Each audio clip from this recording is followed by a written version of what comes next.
my God. No, I'm joking. Hello and welcome to another episode of Live Talks with me, Fawole. We have the Wizard.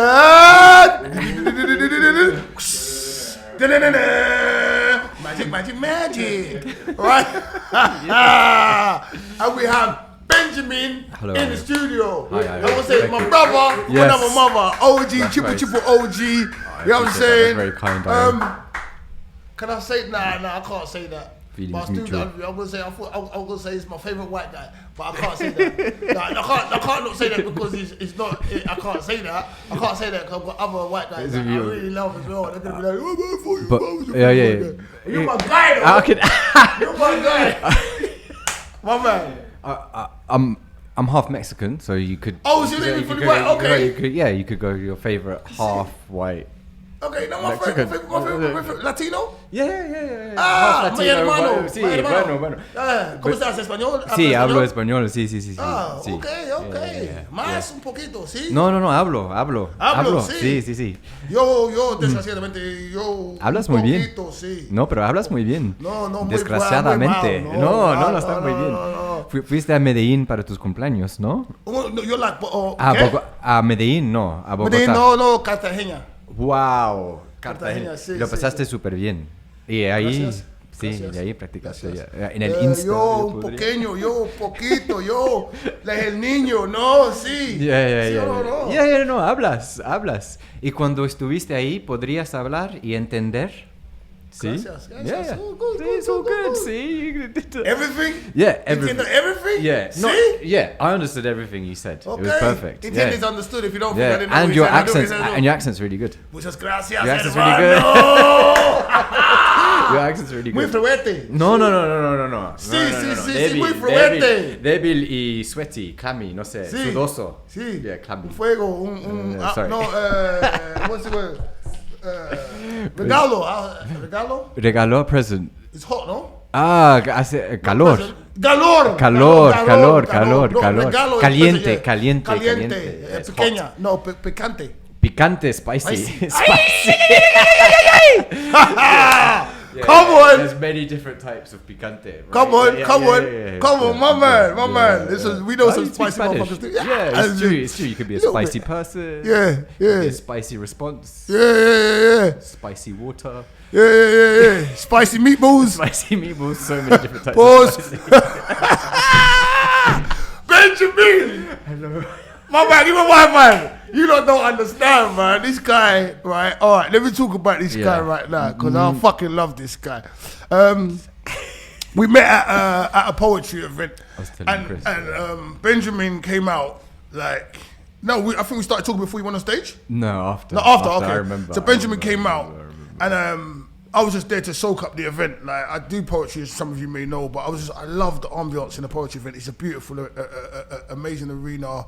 It's nice people sharing it in the most thoughts. Mm-hmm. It's a very vulnerable space, depending on where you are. Mm-hmm. It's just nice if you're there to just soak up. You know, like there's so much good things you could soak up in those environments if you're open to it. So anyway, so I'm there. It's a bit of pretentious stuff. We don't talk about that. Even though I just did, right? So I'm there. And my man must have come out. His Benjamin, my man must have come out like, and my man brings his book out like this. And I swear to God, like even just the whole aesthetic was the rhetoric was cool. I was like, okay, yeah. And he started talking, and his poem went on for about 8 minutes. 8 minutes. 8 minutes. I don't like long poetry. I'm like, fuck, you know, can I get biscuit? Can I go home? Can I get a cup of tea? It's doing me head in. Like some people, but it depends on who it is. Because some people have a melatonin, and there's nothing. I'm not taking away. Everyone, please perform and do stuff. This is just my own thing where certain things I don't like. Like you like certain music, you don't like other music. Doesn't mean it isn't a beautiful piece of art. I'm not taking away from that. I'm just saying I don't like long poems. Anyway. So Benjamin's going on, but Benjamin had like about 25 different characters in his poem, and he was doing all the characters, and he was doing the voices, and he took me on a journey all the way through. OMG, I was like, fucking hell. Like, what did I say to you when you got on stage? I can't remember what I even said to you. You said, I was telling Chris earlier that the first time I met you, I'd finished, and I look across the audience, and you're going like this to me. I was called you over? Yeah, and I was like, because you were sat with Lex. Yeah. And, Lex, the vulnerable warrior. Yeah, the vulnerable warrior. I love Lex. Man. He is. And you called me over and you said that was really good. That was really good. But I timed you and you know that was 8 minutes. Wow. Yeah. I didn't even know you. I called you to talk to me. But it was beautiful because actually I was saying to Chris that like I hadn't been doing it long. It might have been my second time, second time. You know, like you're right. But you're right that and 8 minutes. Who's got the time? And it's 11 p.m. and everybody wants to go home. No, but I'll let you finish, Gum. No. But I was just. And then you were like, come, you were really lovely. You said, come, you've got to do this night. I do Poet Behind the Mic. We're going to do something definitely one day. And it was just like such a warm and like encouraging thing. But the bit of information that I took away from that, like I was saying to Chris that my next poem started, last time I stood here and you were sat there, my poem came in at 8 minutes. And I came back to tell you, I'm sorry, I'll never take your attention for granted in that way again. But it made me realize that you are making something for other people to intentionally enjoy in some kind of way. You can't just get out your book.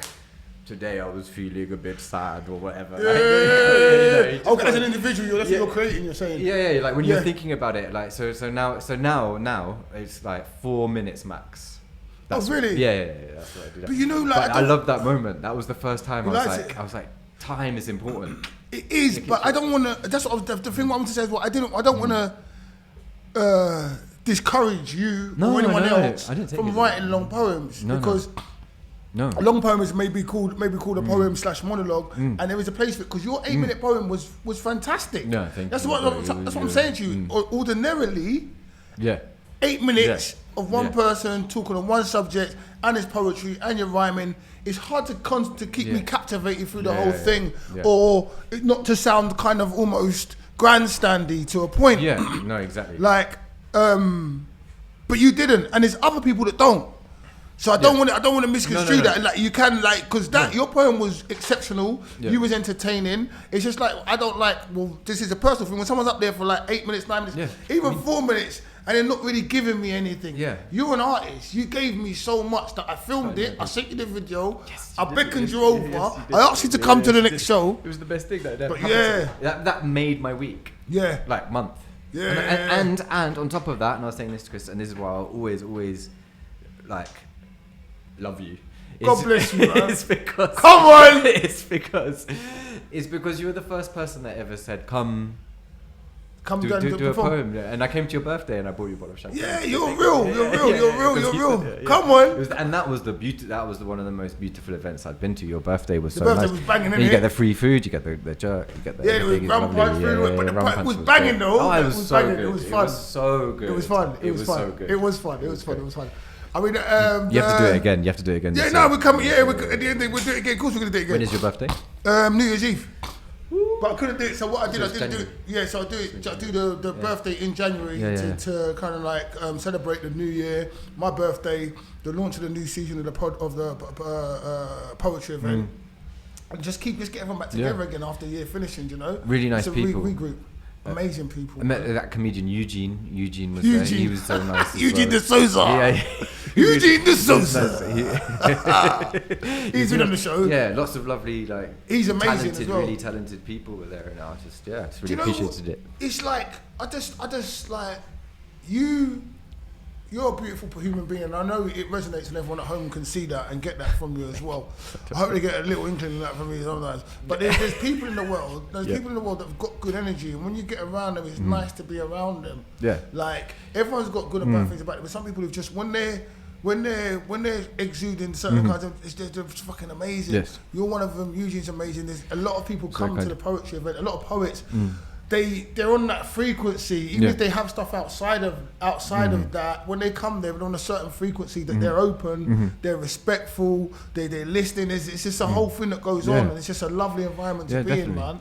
Very nice, very humbling, like you said. And that's very kind. But you are definitely one of those people, like magnanimous, big, you host so much stuff, and so much comes through, and you create so much space for other people to do their thing. And with such joy and generosity, then you are definitely one of those people. What you just said is you're talking about yourself like that. My G. Yeah. Come on, give me some. Come on. All right, so I want to ask you something. What I want to do right now, yeah. I know we started like last week, the week before last. Beautiful thing to do with you before we start delving into who you are. That's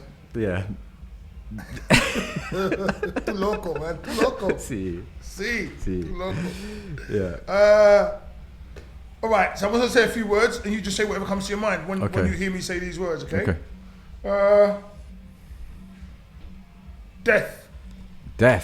Yeah. Well, yeah, I guess inevitable. It's the only fact we know. We're one of two, you know, because we get born, then we know that we're going to die. That's it. I reckon those are the only two givens. So it's quite an anchoring thing, I guess. I'm not going to... I want you to pick a word.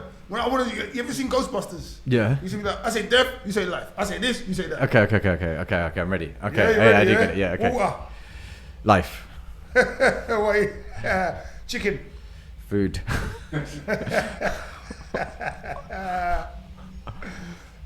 Sports. Football. America. Mesoamerica. Mesoamerica. Meso. What's that? What's meso? I think, I don't know, but it was the America before the Columbus got there. It was like when... Okay. The Mesoamerican... War. Sad, unnecessary, not good, awful, the worst, Light. Choice. Yeah.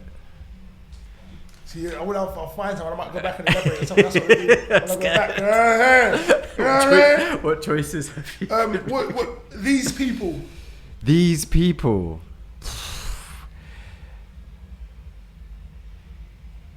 Can I say English? You say whatever you want. Whatever comes to your mind. English.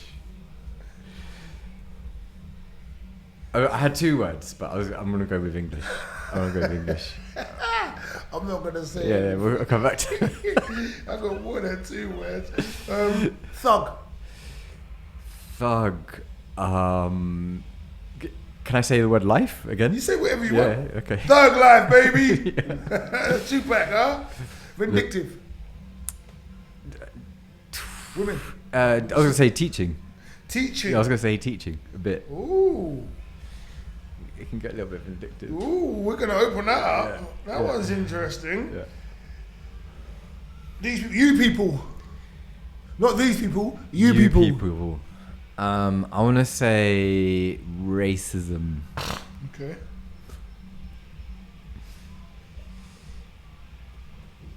Life partner. Oh, that's you. You can't. Can I say a name? You can do whatever you want. What you can do, one thing you can do, because you're so polite, stop asking me if you can do something. Just do it. Okay, no, but I'm saying my ex-fiance. You say, so are you saying That's ex-fiance? too much information. Or are you saying the name? Okay, I'm gonna go with it's the name. That's weird. The name this is gonna be. Bro, this is you do what you want to do, right now. Public. So I read poems. put it out there. You still love her? Yeah. Come on, what's her name, man? Zora Bishop. Zora Bishop. Deep. Okay, what's next? We're gonna revisit that one. Oh no. Right, loyalty. Do I get loyalty, friendship. Do I? Yes, she will. Don't worry about that. Don't talk about that camera. Yes, she will. Yeah. Children. Kill them all. I'm joking. But also, I mean, I've got again a few words. I'm gonna give it 3. Psychotic. Psychotic. Wait a minute. Family and innocence. Like, I don't know why I extended the S there. That was sinister. That's your business. Innocence. Oh dear. Got a bit freaky, didn't you? Yeah, I don't know what to say. Music. Oh, Sex. You take too long to move to the next question. Okay, but music, salsa. Salsa. Yeah. Can you salsa? No, well, basic You're Spanish. You basic salsa. Get close to the guild. Yeah. Hey. I'd say jungle music as well. Jungle. Yeah. Sex. Jungle. Sex was the question. Yeah. Non-existent. Non-existent. No. What happened to Zora Bishop though? Yeah, but that's in the past. No, I'm gonna say something else. I'm gonna go with. Yeah, no, I'm not getting. I'm not having any. No, Non-existent. Non-existent. We'll go with non-existent. Yeah. Alright. Weirdo. Me? Can I say that? Classic. Reebok. Okay. Have I got any other words? I want to ask you one more word just to round everything up. And I'm going to talk to you. What we got? That was yeah. What one? You don't let me say words. Yeah, go on. That was Io. See, that's why you're a wanker. That's why you don't get to say anything. My God. Just say podcast. No, I'm joking. It's yours now. I'm gonna go generosity actually, but I want it like exuberant generosity maybe. Yeah. Exuberant. Joyful. Joy. Isn't that what your name means? Yeah. There you go. My name means Joy. If you Yeah. didn't know. It makes sense. Yeah, it makes sense. Yeah, There you go. My name is Benny Fawole Joy. Come on, let's break it down then. Who Okay. are you? What are you? Who are ya? What are ya? Where are ya? Come on. I'm sorry. It's the wizard's fault. This is. It's What's good, Benjamin? Yeah, that's my last name. I'm good. So yeah, Benjamin Good? Yeah, that's my last name. Yeah, I didn't know that. Yeah. So let's talk to me about you. So you're half English, Scottish, but I think my dad's got English. So talk to me British. about your beginnings. I was born in '83 in Shepherd's Bush. Okay. Where? I'm 41, I guess. So that and that's where I began. Yeah. What about Brothers, you? sisters? No, just me. Just me. What was it like? me. What was it like? No, we're not here to talk about me. You can ask me some questions. Okay, We're here to okay. talk about you. Okay. So, what was it like? When was it like growing up, single parent family? What was your influences like? What do you remember about single being a parent. child? Sorry, say again. What do you remember? Sorry, I said single parent family. Yeah. Sorry. Yeah. Only child, I meant to say. Yeah. I meant only child. Well, your parents were together, right? They're still together. Yeah. All right, cool. So, only child. Would you say they're still together now? Only child. Yeah. Yeah, they're still together. Yeah. Wicked. That's nice. Yeah, he's 81, she's 76. Yeah, they're going about. 81 and 76? Yeah, going about. Are they doing in their this stuff. country? Yeah. Nice. Yeah. It's a lot of time at the allotment, that kind of thing. But Nice. Yeah. No, they're having. It's been good. It's been great. I've been very blessed in that sense. Yeah, Actually, that sounds it's been, really nice. Yeah. It was So really what nice. was it like growing up in Shepherd's Bush? What was your childhood? Well, earliest childhood memory. Earliest childhood memory was not being able to get out of a hole in the ground as a small fat child. I think my arms were too short on my legs and I was stuck like a little tortoise. How did you get in a hole? It was snowing, I think, and I fell in, and that was my earliest memory. Yeah.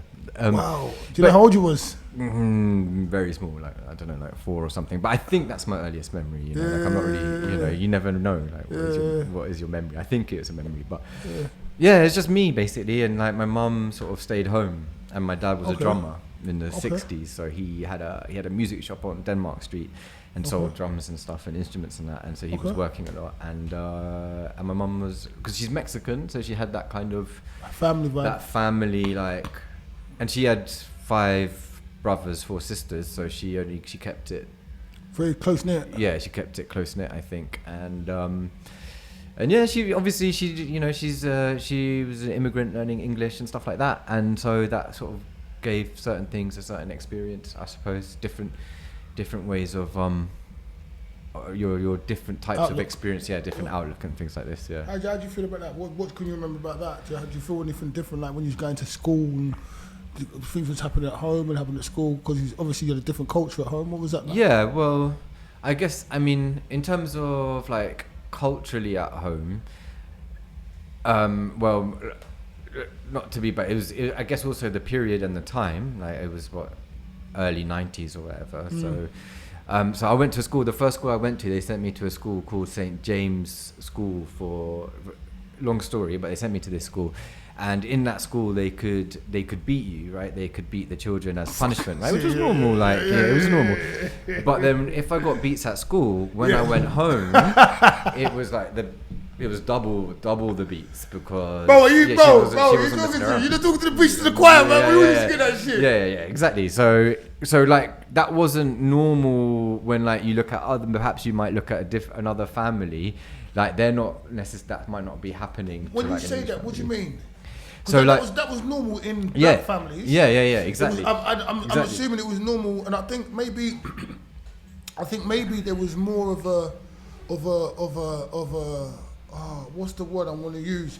You know, like, you want everything to be alright. You know, you come over, you don't want anything to go wrong. So when things do go wrong, or when you are the person who causes things to go wrong, the repercussions are really big. Like, like, I know my mum would never want to have to do police, this, that. So any sort of trouble you get in will be amplified more. Because they don't want no just trouble. Don't bring, you know what I mean? don't like, ever do that. So it was quite common for me and my friends. If you got in trouble, you just get Like, you got to come to school because there's a discipline level. Yeah, it's definitely. like a respect level. It's a way of living life. Like, you have to.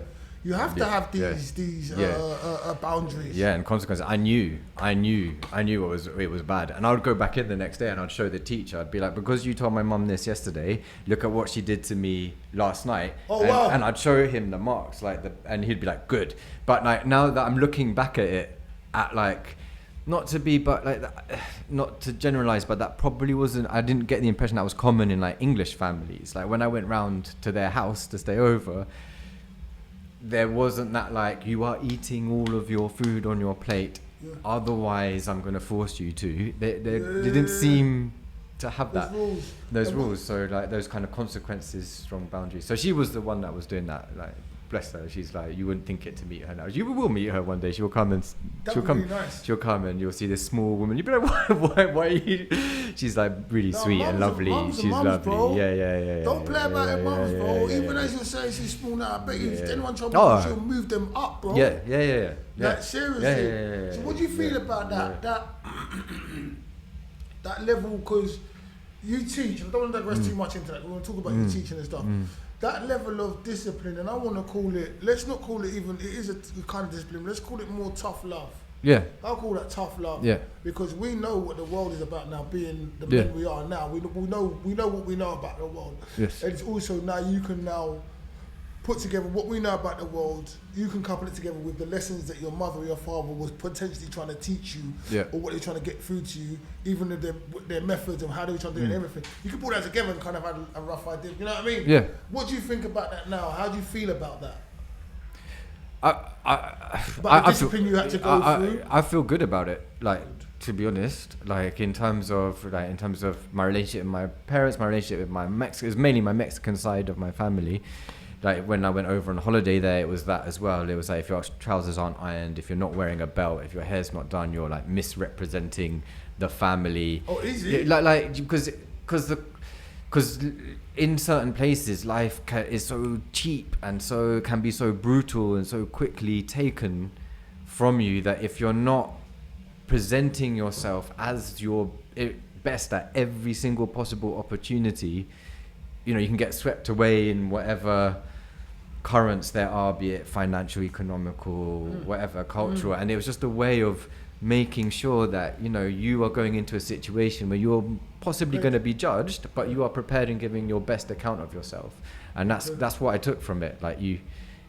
So that's like saying that almost, and and that's interesting because almost all situations that we go into as human beings, we are being judged. Yeah. Whether we're being openly judged or privately judged, we're being judged. Yeah, exactly. That's another string to your bow that your mother and your family gave you. That even that's an education for me today. Yeah. Like, not that I haven't present myself or don't talk to my kids about that, but having that ethos and the reasons behind the ethos, totally different. It makes a lot of sense to me about Mexican people and ways of life, and then the whole family unit, like, because that's interesting, man. Because it's tough there, and like you've got. I know about that. Well, I know. No, big families, and so they're like, you've got to be your best to survive and to come through. Like but my uncle, my mum's youngest brother, when he told me that before he went to school in the morning, he had to sell a certain amount of jellies to be able to afford like I think the school fee or the journey or something like that. So this boy at the age of 5 is getting up, freezing his jellies, making his jellies so he can sell them before to get to school. And like that just gives you a different outlook completely. And if you look at your nephew and he's like a sort of moderate waist man, you're gonna say, hey, listen, you're gonna be upset. You're gonna be upset with him, like physically. I mean, I could I like in Africa, Nigeria, where I come from, it's the same thing. You'll go there and you'll see people actually working hard to succeed in life. Yeah. Nothing is a given. No. So like you said, you'll see children getting up and implementing themselves, or implementing things to help them proceed with productivity, whether it's going and fetching water, cleaning clothes, getting the whole house ready, or making certain sales to pay for school fees or to add stuff. Yeah. And it's a level of life. And like you said here, there's no real, not just here, there's certain places, there's no real urgency, there's no real stress, there's no real pressure on the youngsters in certain areas. So they're like you said, moderate waste, man. I don't know what we're doing. There's no real... Or like you say good morning to them and they're like, or like, even stuff like, I mean, not to sound old, but you get on the bus and like you can see the older person on the bus getting on the bus, and there's the priority seat, and like the kids are sat in the seat. Like there was a time when it would be like the bus driver or the person or somebody would say, get out of that seat, that person needs to sit there. They don't have that awareness anymore. That doesn't happen anymore. I don't think as a like general mechanism, I think within certain like... What would you attribute that to? Because I would say that mechanism would be in even though we're big men, and that would be in your household. I'm sure you would, when you have children, like if you decide to have children, you would instill the same, like just the same stuff you've been handed down. I know I don't play. My children better get up if there's an old person or sick person like that. Go on. But I was going to say, I think it just comes back to what we were saying at the beginning. What you started with was that familial boundary, consequence, respect, but like hard learned, like the instruction is hard, means that you are aware of it. I mean, it's like I remember being a kid, not liking certain things you've done, not wanting to like I've hid food under the sofa, did all sorts of things, having to eat. I used to put my lentils in the Where'd you put them? I put them in the garden in the garden bin, and she found them. She found them. Did you eat them? And it was I think that was a Beats day. I think that was a Beats day. Yeah, he threw away food. I think that's you getting. Yeah. So what she waited for my friend to leave. Thankfully, she waited for my friend to leave. Your mom's a gangster. Your mom's a G. Your mom's a G. You know what it was? Yeah, she found it. She found it in the garden. In the garden. Okay. No comida, no. Okay. Yeah, she had it for that. Okay. Adios. Yeah. No, baby. Yeah, it was bad. Aquí, por favor. Por favor. Yeah, it was. How was that? Yeah. Listen, I'm sure you're part black. Like, I mean, there's no denying how close Spanish people are to black people. There's certain other cultures that we're all one. Humans are all one. Isn't everyone? Yeah, that's what I'm gonna say. Your mom's a G. So how did she? How did she find them? Did you know she found them before your friend left? Did you know when she found them? No. And she's never let you knew. No. So you was like, yeah. So break that the way. She was like, you threw away the food. Yeah. Like, shit. And I only did it because my friend didn't want them, and I followed them. I like eating. I like eating. So I would have eaten it. But I remember they're like, I don't want this, and I was like, oh yeah, okay. So there was double lentils in the garden bin. Two lentils. Yeah. Wow. So you couldn't blame on your friend. I don't think she would. No. So it was a girl though. So it was a girl though. So I didn't. It was a girl. Yeah. Bless her. So what was your relationship like with your dad? Yeah, good. Yeah, he's a funny man. He's a funny man. He's a really kind man, actually. Both of them are, but he's a really kind man. And he's a very wise man and sort of noble and dignified man. I'd say. So like Michael Good, nice. yeah, and he. But he did a lot in his life. I think relative to a certain type of scene, like a music scene at a certain time, 60s. He's a drummer, session musician, and stuff like that. And he opened up the first like drum shop in Denmark Street, and so like even Denmark Street again. It's in Covent Garden. Okay. And so he did really well with it, and then what was I guess what was interesting about that kind of stuff is that there was a thing that they called like Black Wednesday in like 94, 95 or something, and he lost everything. And so we went from like him having a really successful shop and doing all of these things to like to being homeless basically within like a month. And so we moved around a lot, and he never recovered that side of things. But what I observed in that as a young person was that even so, like he still worked. Obviously he still worked. He went and got jobs. He was working, and he ended up managing the cafe in the National Trust, a place called Mordenhall Park. He'd run the tea room there, and that's where he sort of eventually retired. And now he spends a lot of time on his allotment growing his vegetables, but he's a very, very funny man. I don't have a sense of humor. Me and my mum, we don't have a sense of humor. You know, you were saying the jokes earlier, and like they're like, and like this guy, like you have got a great sense of humor. Yeah, but it's you're very matter of fact. I know what you mean. Like I don't get things. Yeah. But that's probably from my mum. But his mum was in vaudeville, like the like in the pubs, like doing like those. What's vaudeville? It's like that old type of like sort of Victorian dance hall comedy. You know, like the guy in the loincloth comes up with the fake dumbbells and he's like, these are the heaviest in the world. And they go, oh no, it's not. And he's like, yeah, they are. You know, he's got the little moustache and he calls up this little girl to lift the dumbbells. And he's like, oh, and then the little girl like lifts it with one hand and it was it's like, you know, like slapstick type of a certain time. Sorry. Yeah. Right. I'm not thinking again. No, yeah. So yeah, he did that. So that was his upbringing. So he comedy and stuff like those little one-liner type jokes, those like dad jokes, is all him. And me and my mum are just like, it's a tough crowd for him, basically. Wait, but so you lot will be laughing, like, huh? Yeah. I mean, the best one that he ever, well, not the only one that I got, or the best one that for me the best one. Basically, my mum had been feeding him trill secretly, that budgie food for months. She'd been putting it in smoothies for him. Why? Because her logic was that, and it might be true, that birds migrate very long distances. Yeah. So the food that they eat must be very good and must make them hench and power them up. So because they fly like to the south. So she'd been feeding him on bird food secretly for months, and I found the packet of trill in the cupboard, and I was like, Mum, what's this? And she was like, oh, you know, I'm feeding it to your dad. And I said to him, you know, Mum's been feeding you bird food secretly. And how old was this?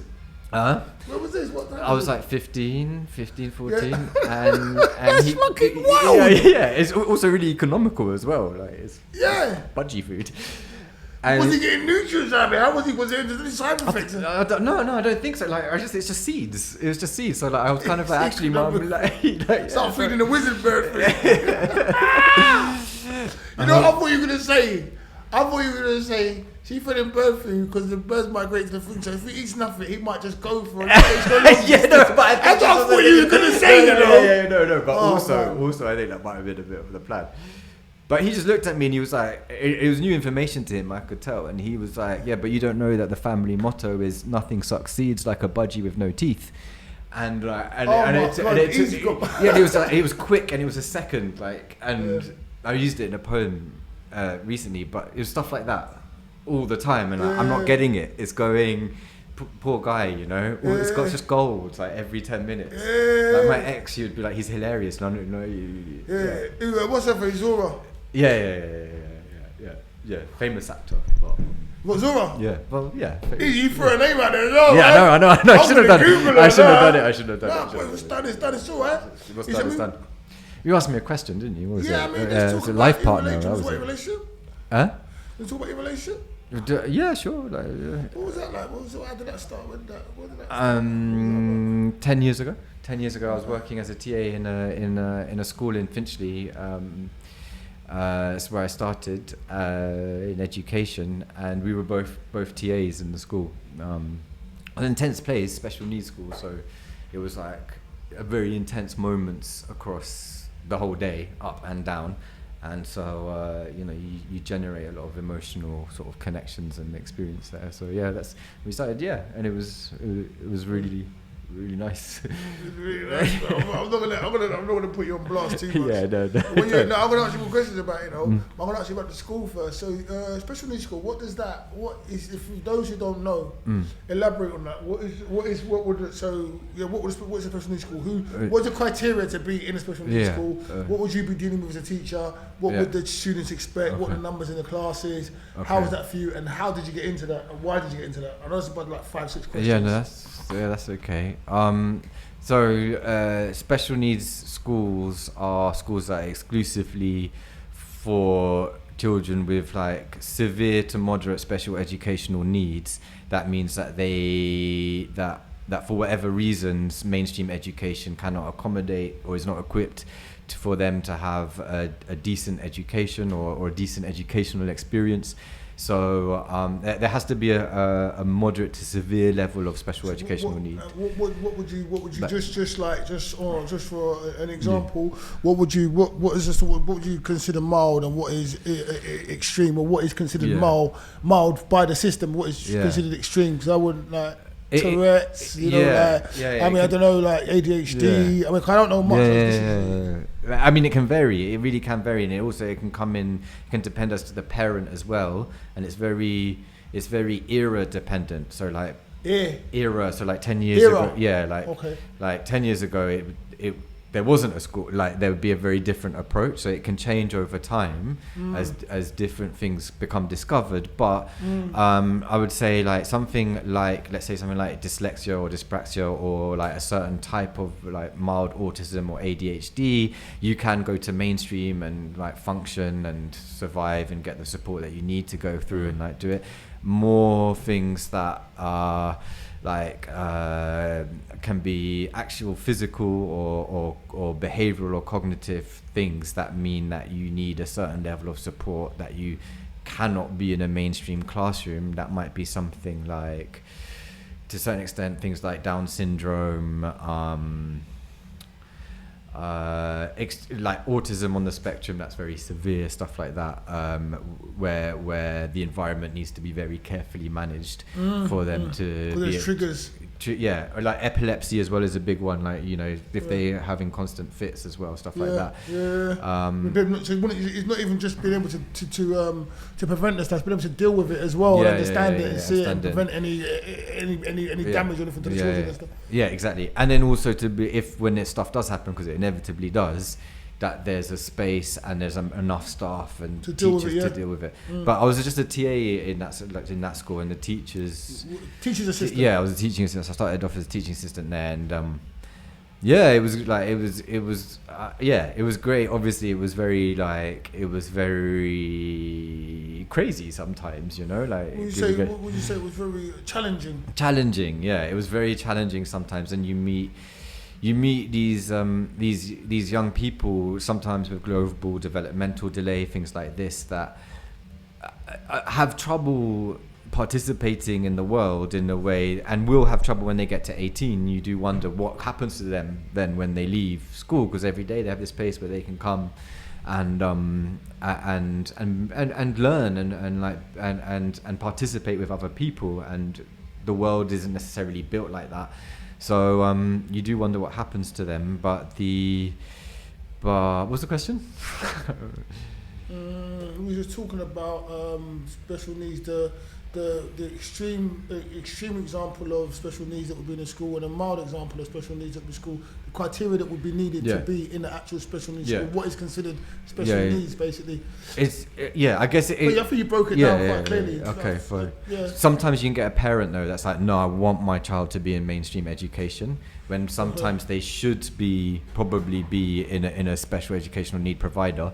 But if we're going to get into it, what is quite interesting is that some mainstream schools, because those children come with a lot of money from the government because they get a TA. If they go in mainstream, they're going to get a TA. So a school might take on a child like that for the money and then use the money, spread it across. Yeah, basically, yeah. And so you might find some children in mainstream that probably shouldn't be there. Like, and I've taught some wonderful people and very particular ones, and sometimes like the truest exchange of information or of like actual emotion has been in a special needs environment. Speaking about Zora, actually, I remember one day there was a particular child there who like what would happen would be they'd learn a script, so they couldn't really communicate, but they'd learn a script. So they'd come in the morning, and the thing they'd say every morning would be like, "You're right, girls.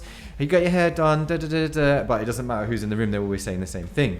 So this person would come in and say that, but this person was also, it was a she, and she was very big. She was big, like tall, and very strong, which was very violent. So you could never really know like what was going to happen. If you took your eye off her, she could take out your eyes. Yeah, or pull your hair or something. Or pull your hair, or like, but pull your hair out, right? But I've done respite.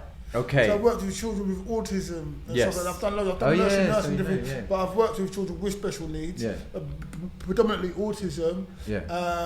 I've had a few encounters. Where you have to pay attention, you have to be on point, and there's no maliciousness about it. It's just, so it could be a natural reaction to certain things, and if the environment isn't kept the right way, children can react like people, and the reaction can be quite volatile. If you're not, I've seen some stuff. I've seen some serious stuff. Yeah, I can imagine. Yeah, go on. Sorry. No, that's exactly it. The girl's come in, like she's got the script. She's got the thing. She's got the script. Like there's no real like thing going on, but on this particular day, for whatever reason, Zora was feeling very, very low, let's say, and this person just put out her hand like that, like as in her hand, as in give me your hand, to Zora, and Zora took her hand, and the girl just looked at her and went, "It's all gonna be okay, don't worry," and then just went back to. But for like a split second, there was like a real, like I don't know how, but whatever it was, she just keyed into whatever this adult, because it's a child, feeling at that time. How old?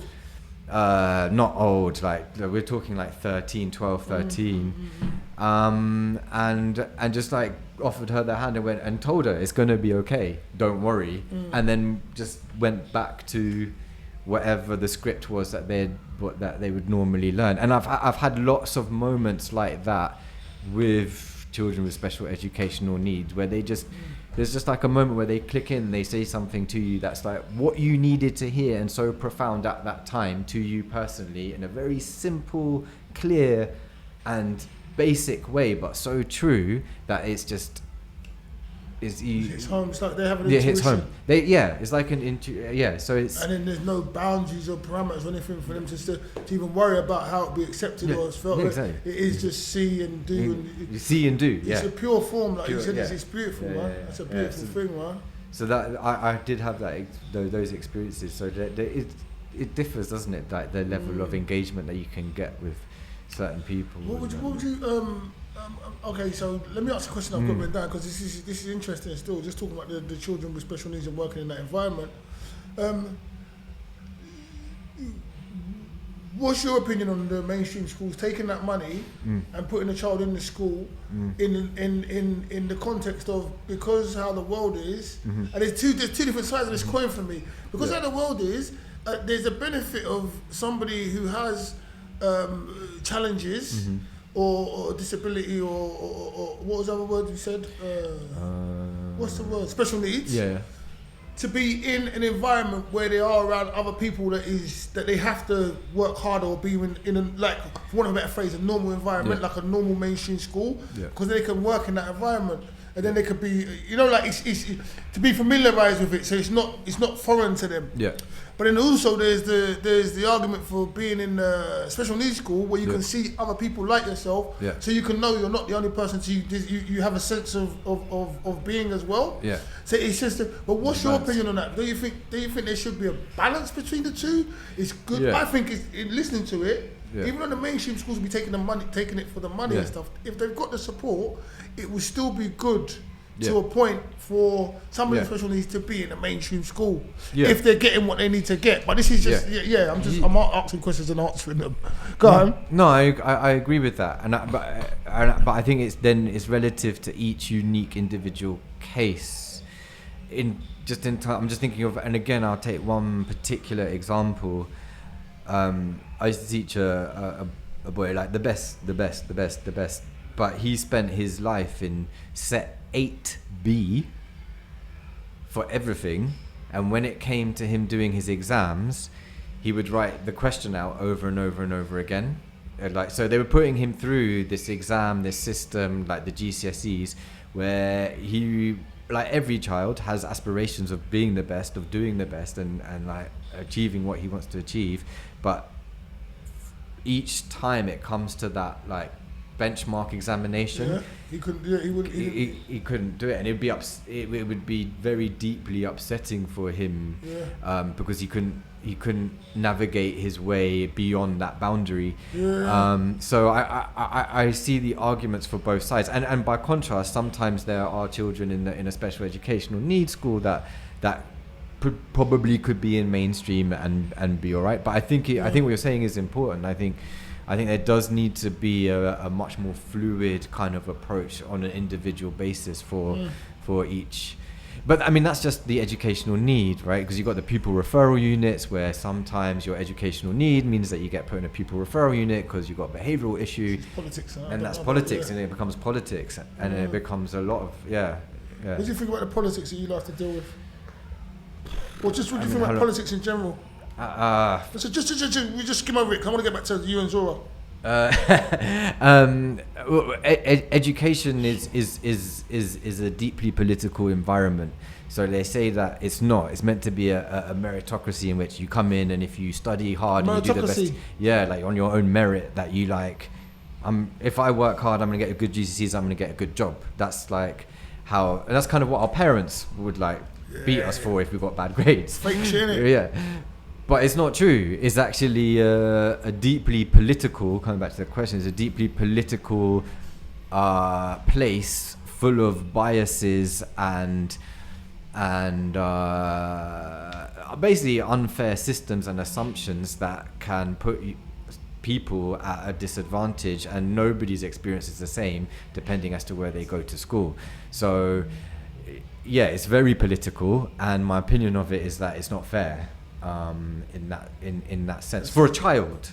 Like politics in society may be like necessary, you need to talk about political ideas and test out those ideas, but it's not fair to put a child through the unseen and hidden politics of education without telling them that that's actually what they're being aware. Because if we So what about no, but then it's for the bit. I don't want to go into this too much, but then I would say, even without telling the parents, it's for the parents who should really know. The parents should be aware of the institution of what they're putting their child into. They should be looking at the political campaign trails, what's going on. You have to pay much more attention. Where I think that, I don't know, like you said, generational thing earlier. You spoke about generational things.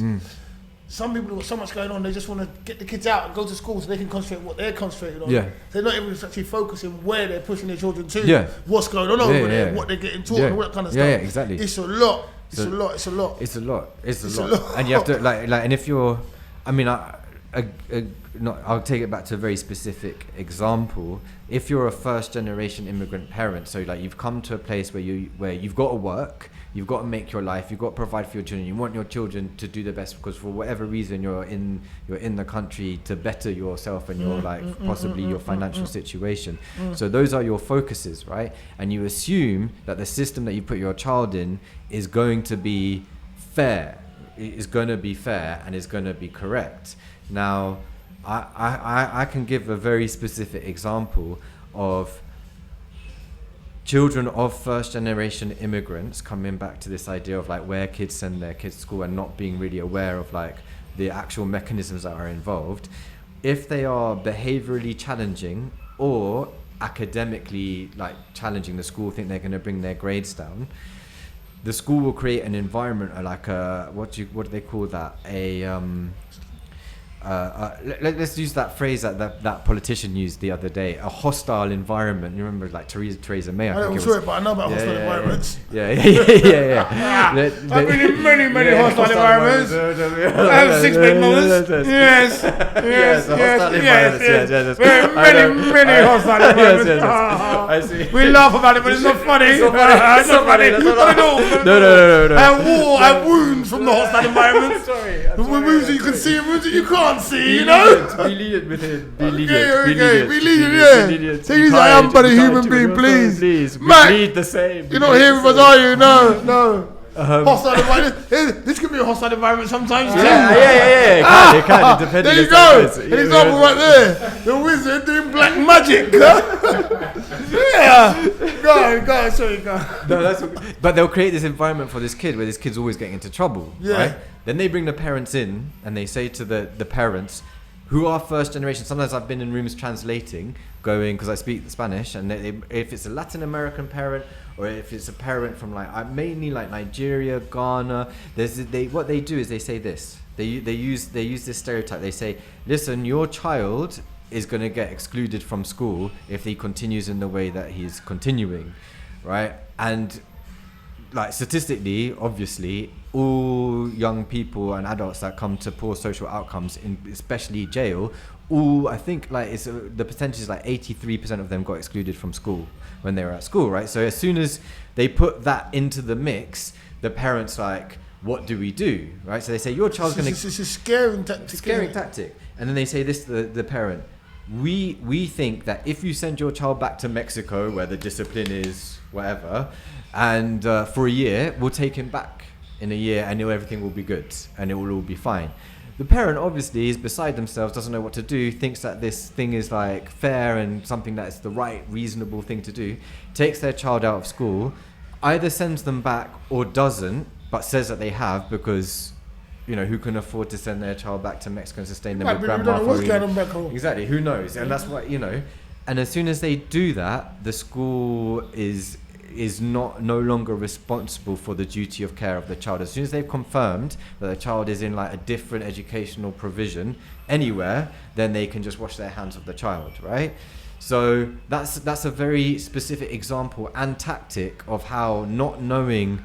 And that's politics, isn't it? The politics, but it's also racist because they don't say that to like an English parent, like send your child back to like. You can send them back to Cornwall. Yeah, send them back to Cornwall for the discipline. They don't say that, right? So all of these very, very subtle and hidden like mechanisms make the experience different for each person, dependent as to like race, belief, sex. Like all of those things, school is a very is and if you're as a parent you don't know any of this stuff because you're looking in from the outside, and you think you get the kids report and you go, oh, they're gonna flop their GCSEs, oh no, they're gonna get like whatever's 1s and 2s and 3s or whatever it is now, but maybe it's because the school has failed the child rather than the child is like not able. And yeah. Let's get back to things. I could talk to you about this school stuff. I got suspended from every single institution I went to, from primary school except for nursery. Right. I got suspended from or excluded from everywhere else. Yeah. From primary school, every single educational thing I did, every single one. I've excluded for a day, excluded for a month, or excluded like, don't come back. Yeah. Man. How did that make you feel? Like as a. Made me feel. Yeah. If you take yourself back there. Sorry. Made me feel. No, it's alright. It's not a problem. We're talking, isn't it? It made me feel unimportant, insignificant. I constantly had me on the back foot. Mm-hmm. I was always ready to get in trouble. Yeah. I was always just kind of defending myself. Yeah. I was easy to wind up. Yeah. Very easy to wind up. Yeah. I was a target. Yeah. blatantly became a target. Like I was told I'd be a target because of my size, my colour and all that, but I was a target because of like maybe that there was to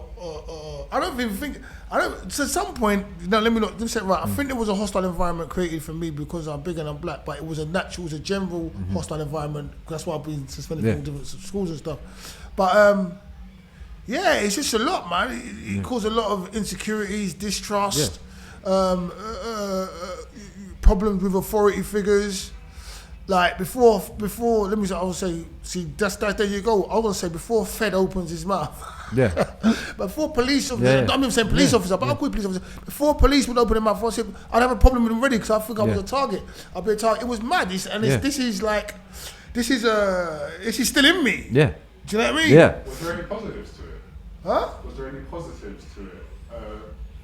For that feeling of being suspended, or did it make you at the time? Did you feel If you was to attribute it to what we look at today, the only positive to it, not the only positive I can think of right now is like you say everything matters but nothing matters. It showed me that nothing really mattered. So no matter what I did, I was on my own. I needed to be the not just do reality, but be the master of my own of whatever I'm doing. Like take control of the reins. Like a lot of kids these days, like even my kids, they don't have to figure shit out. I never had no big brother, no dad, get in trouble all the time. So you get in trouble at school, they're licking you down. No, they're not even licking me down, but they're licking me down emotionally and mentally and doing certain things to you, like emotionally, mentally. Then you're going home and I'm getting licks. Yeah. You know what I'm saying? Yeah. And then you've got the whole, between them doing their stuff at school, like stay outside the classroom, do this, do that, and then they're sending letters home, and the licks at home, you got your own imagination. You know, before going home to get the licks and all that stuff, or when you get in trouble, or when you're outside of class, you're thinking all these things.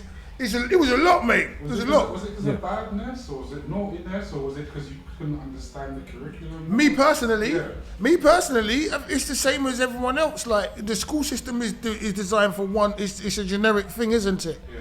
Some people they think in a certain, act in a certain way. I think I've always been very active. I'm just. Yeah, if you want a better phrase, hyperactive. I want to say I'm intelligent. I want to say I'm intelligent. I want to say I'm smart. You know what I'm saying? I think I just did. You know what I'm saying? But there's that as well. There's not wanting to conform to stuff. Or actually question why do we need to do that and why do we need to do this and having an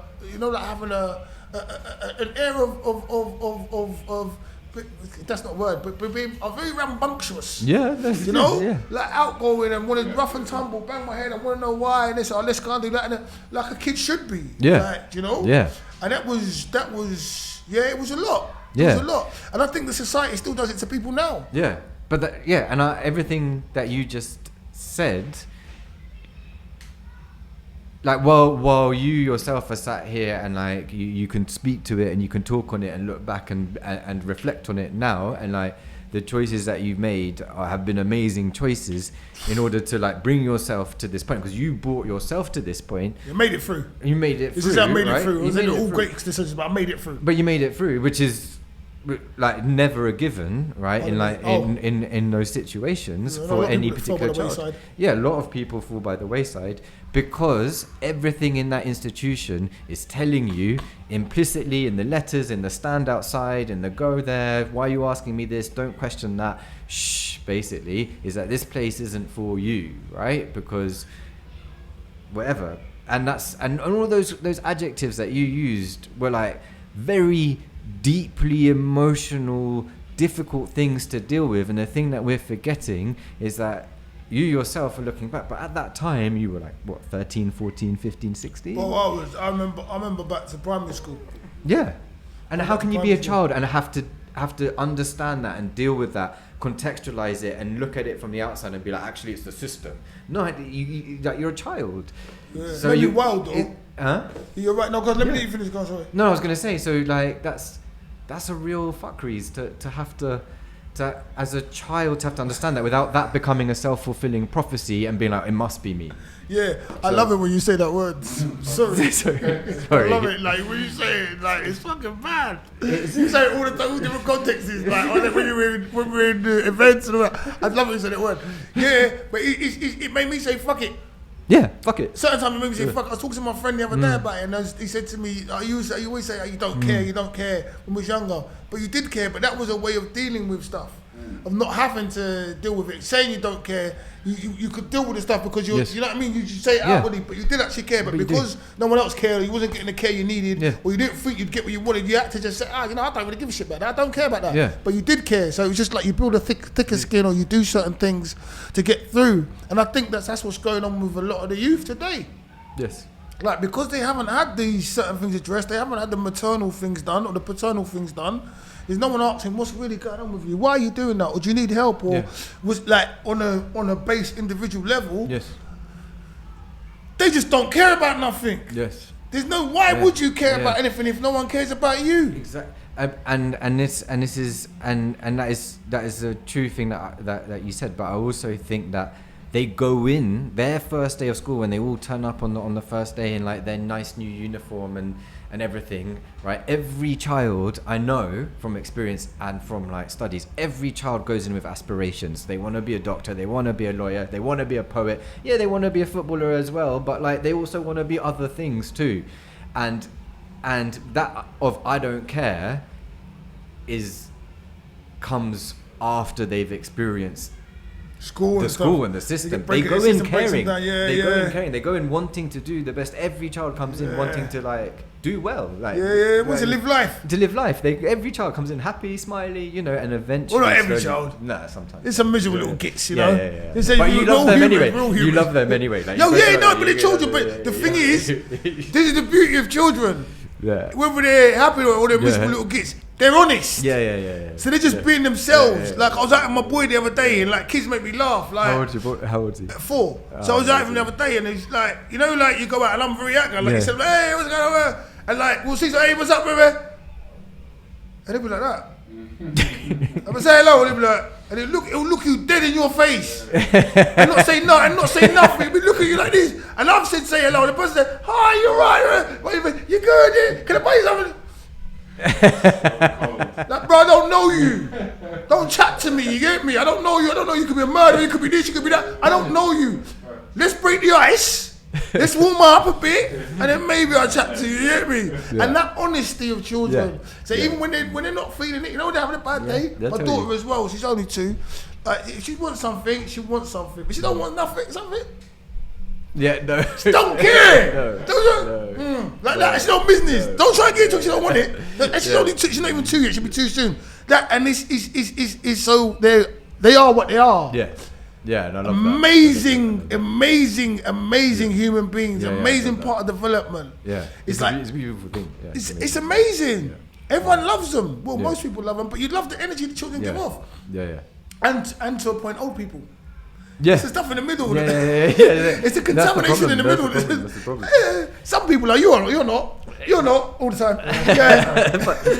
But what you're describing is, I think, why I've been able to work in education for so long. I've worked in it for 10 years. I'm 41 now, 42 almost. But before then, I tried lots of different things, and I could never survive long enough in a particular environment for somebody to let me keep the job, basically, for various reasons. Come break it down. I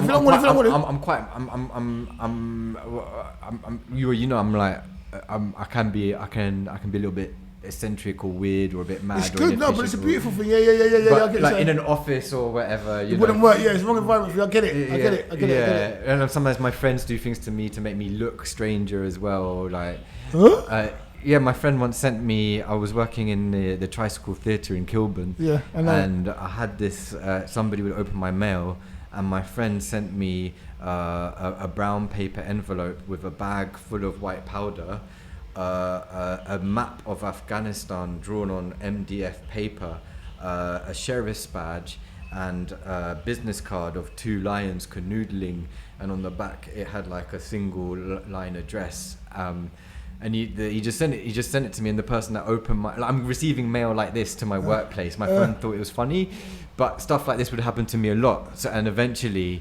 What was that supposed to signify? Who knows? Like, he's just a lunatic. Like, I don't know. Like, he just sent me just to fuck with me. Thought it was funny. Like, he thought it was funny. Stuff like that. They're like, you lose your job. Like, eventually. Eventually, one day they came to like on the day they had the talk of who we're going to keep, who we're going to fire. I was working in a different theatre, and basically this guy that was running this he was called the Imaginary Theatre Company, had asked me on this sort of like immersive theatre thing. One of the things I had to do was they wanted to stick a message in the bricks, somewhere in the bricks on the outside of the building. So he said, but you can't tell anyone, but you have to go and count X amount of bricks up to the top and then stick. You're fucking crazy. It's just theatre. Yeah. You know theatre people. I do. Yeah. I'm actually one of them exactly. sometimes. So, you know, they're like the ones that like to make their little plays and stuff. And anyway, the day that the finance director and the creative director are walking around the building to decide who they're going to fire, I was their assistant, and they walked around the corner and they spotted me from the bottom of Lavender Hill. And I'm literally counting bricks up the side of the wall, and they're like, "Who are we going to fire?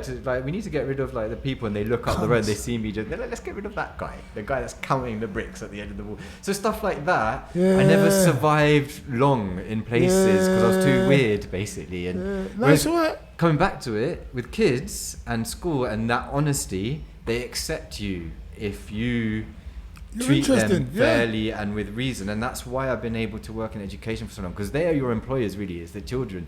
And if the children, you can be like who you are as long as you treat them with respect and as human beings within reason, with boundaries and stuff, then they will let you work. And so that's they how see you, bro. They let you work, and that's nice. Kids see you, bro. Yeah, it's nice. There's no hiding from the kids, no, bro. They know. They see you. Yeah, they see you. You can say what you want, but they see you, bro. See you. Yeah, there used to be this little kid. His little kid. I don't know if I'm allowed to say his name, but no, don't say his name. No, I won't say his name. But little boy. Looked a little bit like a mole, right? Had little glasses, and my name's Mr. Good, right? That's my last name. Mr. Good. Mr. Good. Mr. Good. Mr. Good. Mr. Good. Mr. Good, and he looked at me, and he'd just be like, he called me the evil Mr. Good. Yeah, he just saw me. He looked at me. He was like, "Yeah, you're evil, Mr. Good," you know. And I'd be like, "I'll see you in detention." He was like, "No, you won't." And I was like, "Why not?" And he said, "I'll see you in hell." And wow! And I walked out the door. It's like this big. So I love him. Just like, they see you, and they'll stick it on you as well, and not feel no weight, and then just walk off as well. Come on. See them next day. They're like, "Come on." So what? Sorry, we want to talk about no. We have how much? What we doing for time? Got an hour so far. To go, yeah? No, we've got an hour so far. No, but what have we got to go? Another hour? 30, 40. All right, cool. All right, so let's talk about the rise and fall. Because we tried to talk about it, but we didn't know. What was the moment you knew you was like, you looked at her, she looked at you like, woohoo! Oh, what? In like, oh yeah. Yeah, the moment you looked at her, she looked at you like, woo! And when the ice broke, when it all like, came crashing down, it was just like you and her. And you were like, you were going to kiss. And before you knew it, you was in love, and then next thing you knew, your heart was broken. So that was the first time I saw. It was the first time I saw her. Actually, it's the first time I saw her. For love at first sight. For me. My G. Don't muck about with Benjamin. No. I knew immediately. Yeah. Immediately. Yeah, so, hey, Mr. Good Stuff, who do you think you are? Mr. Good Stuff. Yeah, but you had her singing that, didn't you? That was me. But guys, talk to me. So you saw her, what was it about? What did you love about her? Let's talk about this. Is nice. Love is nice. Love is nice. Where was you in the classroom? Where was you? Where was you? The first time I saw her, another TA in the classroom was describing her, saying what who this person was. She walked in. And no. They just described the best person. They were like, she's beautiful, she's this, she's so nice, she's friendly. Man or woman? The person that was describing her was a woman. Okay. And I went, and then she introduced me to her in the staff room, and I saw her for the first time, and she was stood against the window, and the light was coming through. And because she threw her clothes and stuff. No. But she she was sexy. She was sexy. She was rolling a cigarette or whatever, and And yeah, That's not very sexy though. No. But Wrong it was to see at that, the is time, it? Yeah, go on. And that was kind of it for me. And I was like, I was either like, this person's gonna be my best friend, or I'm just gonna love them. No, wait, did you have a moment, like, you know when you see in the films, like, she might be rolling a cigarette, you was looking at her, she didn't know you looking at her, she rolled a cigarette, she was saying, Benjamin, we could be together, Benjamin. But she's not actually really talking about you, like, you know what I mean, right? She didn't have, I know, but she didn't have that moment. I had that moment immediately. Yeah, but that's what I'm saying. That was it, the first time I saw it. That was the first time I saw it. And she said she doesn't remember meeting me the first time, but... It's alright. But yeah, it was fine. But then probably for the first time she became aware of me was that she was stood waiting for the tube, and I was like, I have to talk to this person. You know, when you wait for an opportunity to talk to someone, you don't. And then I was like, we're both waiting for the tube, and not to like be weird about it, but I'd also been trying to time my walk. Yeah, as you do. Every day. As you do. I was gonna get my jacket. You're being honest. You're not being weird. You're being honest. Yeah. For like the things we do for love, as Horace Brown sang. And then she was there, and I was like, oh hi, and then we just started talking, and that was when it started. That's when it started, yeah. When you went home, was you like, yes, yeah? Oh, so happy, like better than any drug that I've ever taken. You know those euphoric drugs. It was that like I was. Pardon me, sorry, I was no problem. I was like dancing. Happy dancing in the street, like dancing with a tree. Do you know? All right, so that level of euphoria and ecstasy. Yeah. How did it compare to the first time you kissed? Like the first time you was intimate. No, what about sex. But the first time you kissed, because that's another level. That was the next level. Yeah, because it was amazing. Because she, unbeknown, not to talk her. Talk, man. But I didn't know, but she had a partner. She had a boyfriend at the time. And then that unfortunately ended. And because of you. I don't know, but you know that one. You're not with us. New Kids on the Block. Yeah, New Kid on the Block. Yeah, of course. Forget the wizard for that. Go on. And she went home over half term, and I went to meet her when she got off the train, you know, at King's Cross St Pancras, you know, with the big statue, and I had flowers, and that was the first time that we kissed, so that was a big moment for me. Easy. Yeah. Sound like one of them Cary Grant movies or something. I made the romantic film happen. It was the rom-com. My Life as a Musical rom-com. Yeah. Flowers. We'll call you Murphy. Come on. Yeah. That was it. And how long did it last? 10 years. 10 years? 10 years. Your entire teaching career? Yeah, like it finished like Christmas recently. It was quite Christmas, okay. Yeah. Wow. Yeah. 10 years of nothing lasts forever though. I don't want to. I don't want to thing on your thing. Some things last until we pass on and stuff, but nothing lasts forever. Even then. So what was it like? Like in comparison.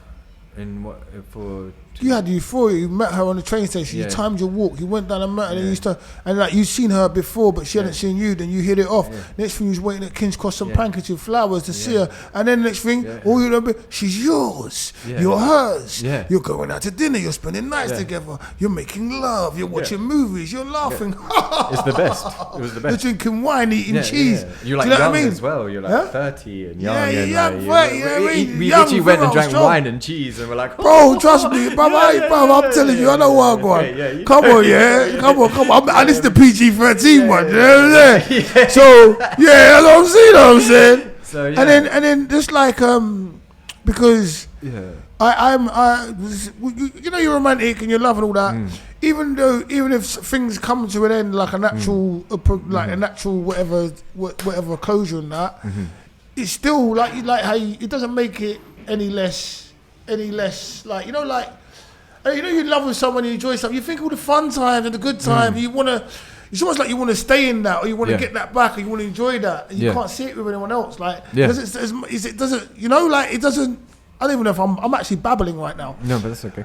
But it's just that whole love thing, and at the end of it, and just that whole feeling behind it, and that heartbreak and getting over it and feeling a certain way and missing the bird and missing certain little things and maybe, you know, that smells and seeing stuff. I don't want to bring you all the way back, right? Yeah, that's right. You know, that smells, the little things they bought or things that you remind you of them. Like, yeah, just talk to me about that. Talk to me about that. What when it's over? For you, yeah. Yeah, it's for you. devastating. It's devastating. Did you write any poems about it? Yeah, like most of them.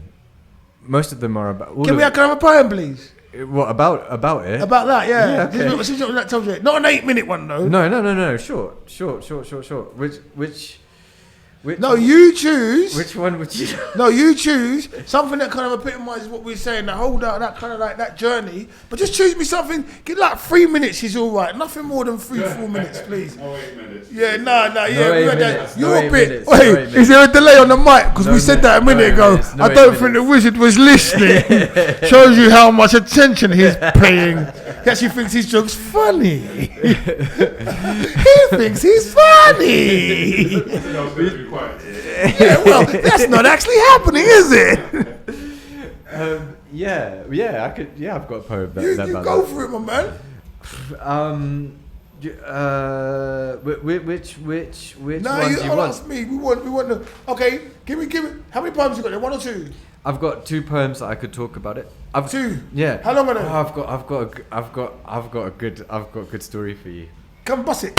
Quickly before Come the bust it. before Yeah, two bust poems. it. So that I think it might be. I don't think it is that one, but that 8-minute. It's not that one actually. But I've got another quite long one, an 8-minute poem. No, it's the one I did at your birthday, where I said, "Ayo, can I come and do one about going to like a jungle rave and selling your soul to the devil?" Right? Yeah. Yeah. We got it on camera. We recorded it. Well, that one, recorded it. yeah, is about the deal I made was to get her her. That was to get her in the rave. So that So was, you made a deal. You wrote a poem about making a deal with the devil to get back is it requited love? Or Yeah. To get back a requited love. Wow. yeah, and so and Yeah. but yeah, so all of them really are kind of about her, but or my relationship with her, but yeah, I'll How does that make you feel? I'll just do this one. Huh? How does that make you feel? Good. Like yeah. Good. I like yeah. As in the name is the feeling. God. So it's short and it's got. Well, you like go 2 ahead. parts. Just All let right, me know. okay. I'm gonna close my eyes and listen, see if I can. All take it right, away. so yeah, you might remember this one. So it's called Marks, or How I Andre Leon Tallied Myself. So it starts. In old Farmer Pablo's maíz-lower field, left clear to fallow for a year. In that meadow of the long grass flecked with the wild flowers, like the stars that are born in a burst and burning traverse the galaxies in the universe of your mind. There in the centre, mercifully spared from the woodman's axe, a coven of the noble elm, kind willow, and moony pine. The witch, the wizard, and the shaman met, sheltered under the boughs of the trees beneath the leaves from the swollen and pelting rain, and watched the far-off lightning crack the darkening black pitch of that night and listened to the rumble of the thunderclap. They knew that the words had magic. They had swum in the sea and heard the song of the Leviathan in the deep. They took the word and locked it in a simple box. The key they keep in your dream, and the box is buried by the crossroad at your feet. X marks the spot. Dig if you wish, but know for whom is the hole that you dig. May you always be your friend, never fiend, and may your days have magic in them. The end. How do you know it's over when it's over? Oh. Like your lover took the L away. Like a lick-wet open palm thump to the forehead, I hope this finds you. John Lewis Soho Bistro set, £79. And then it goes on, like, yeah. Shall I continue? No, is that the end of the poem? No. It's your poem, my man. I saw you. I don't Okay. think you do it as long as you want to. I just learn love is over. When Okay, the poem's okay. removed. I like that. So, good news, I found my dancing shoes there, Vans and made in Thailand. Henley deck chair, £135, made in China. I'm moving out, one of 2 options, no 2 ways about it, but waiting to find out, but both must have windows I can look out, or be upper floor, so you know I have levels. Dr. Patel put me back together, shout to the subtle energies practitioner in the spiritual realm, exchanged my pot belly for a 6-pack, ran rack to ruin and took myself out. Ralph Lauren socks, £18. Yes, I'm fine, feelings are very, very fine. What makes you doubt it and not as nobody knows for sadness lost walking the King's Road? Yes, step into one of London's finest department stores, Peter Jones, and taking comfort in the soft furnishings, the pillow, linen and bedding sections, noting down the products and the prices in the notebook she gave me, so as to allay the suspicion conditions of the sales assistants as to what manner of sad madness is occurring and to add a sprinkle of dignity to the proceeding. Wooden Garden Summer House, £3,995. She disappeared somewhere around Christmas Day. Said she was going to see her mum. Never came back. I should have been more open to getting a cat. But the self-help guru on Insta said everyone needs to be their own dickhead. And that's what really resonated with me. Could have called the cat Astrophy, because that's what I am now. Look at me. Dark Shell Garden Path, £200. Flo says poets make sure you live up to your poems, and I'm sure she would agree. That's why I can't do that poem anymore for Zora. She ain't Greek. So how do you know it's over when it's over? Is it when watching TV midweek your user profile gets removed from her dad's account on Netflix? No. Is it over when I get the Amazon notification that she's cancelled the Hazelnut subscription to the home we cohabited in? Maybe. Is it the dusty drawer I find the engagement ring in? Oh. Now you're like, I'm sorry, my brother. About it, there's no two ways. Singular, it's over, done, do one, welcome, Oblivion. Do you get it? It's done. Oh, So yeah, that's about and that wasn't even rehearsed. Like that was a good. That was like we could have went. Oh, shit! You know what I liked? So, yeah, I liked the whole poem, yeah.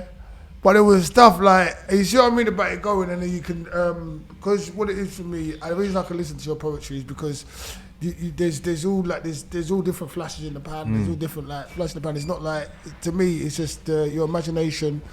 Your use of words, the stuff, the subject matter, everything. But I found my dancing shoes, they're Vans and they're from Thailand. Yeah, that's a bar. Yes. There's other bars in there like taking the L away from love and stuff. It's hard for me to, I'm putting my mind works, it's a bit crazy as well. To remember everything and soak it up. It's almost like, you know, your poetry is beautiful. There's other people who are great poets as well. And it's like, for me, it's, when I enjoy poetry, and it's long and that as well, and not even long, when I enjoy poetry, it's like when you enjoy a sunset or a nice breeze on a summer's day or a certain view. It's just there for that amount of time. Or if you look up and look at the clouds, you can enjoy it. You can't rewind it or anything. Do you know what I mean? That moment, I can't rewind the moment that I heard you say the lines you just said in the way it hit me. Do you know what I'm saying? No. I could hear it again, it could be alright, but it'll be different. Do you know what I mean? But when I hear poetry like that, it's almost like that. Or, you know, like seeing a kid play and laugh. And it's a beautiful thing. Like. But I feel that way about that poem that you do, the you one. You do one about you, like, it's how you approach the day. You go through various different examples of when people in a day getting onto you. I can't remember the poem. Tell me the names of your... fucking no. You know, if falling down is an accident. It might be that one. If falling down is an accident, then laying down is a choice. No, if falling down is an accident, laying down is a choice. You need to shut the fuck up. No, speak up, talk. I want to hear your voice. We all face challenges. Challenge them. Is it that one? We all face challenges. Challenge them. Make a disadvantage an advantage. Fight and live, or die slowly. Choice is up to you. No, choice is yours. Forget knocking. I'm kicking down doors. Go for it. You'll end up with more. If you listen closely, not only hear, but you'll know the score. There are ones that like to see you down. They smile when you frown. It's a movie. It's a book. It's a song. You have to steal your happiness. Be a crook, a king or a queen, not a pawn.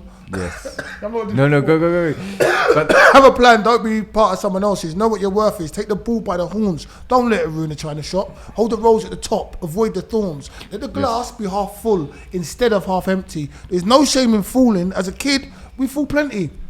Never stay down. Be like a kid. Treat the world as your playground. Pull back the curtains. Take a look. If falling down is an accident, then laying down is a choice. Choose to win, not lose. Write a book. Let the world hear your voice. Hold on for the ride. Claim first place and take your prize. Start so early that you surprise. Yes. Simply remember, you're amazing. You're fantastic. You're resilient and strong. Yes. If falling down is an accident, laying down is a choice. So, don't stay down too long. Yeah, I love That's that the story. one. Come on. I just about remembered that. That's amazing. So that poem, you're saying it lands differently for different people every time. Every time I hear that poem, I feel Uplifted. Uplifted, God bless you. uplifted God every bless single you. time, and I love bless hearing you. it. Like, God bless you. because I've, and so every time it's this, like I feel different from Yeah, the beginning to to the when end. it's end, and it's Yeah, because yeah, it yeah. comes through. And you're a G.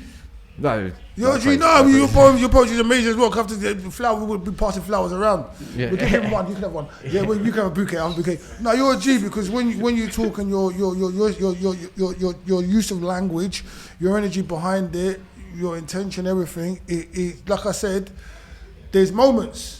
Like there's other poets as well for me. There's other people, other artists. Even you. There's a video you done the other day when I saw it. I phoned him for all sorts of shit. Have you done this? Have you done that? I need this. I need this. But I just phoned him. Goes, fucking that video was wicked. The way it looked and the way it looked was bad. It's like there's a certain thing you see and you just.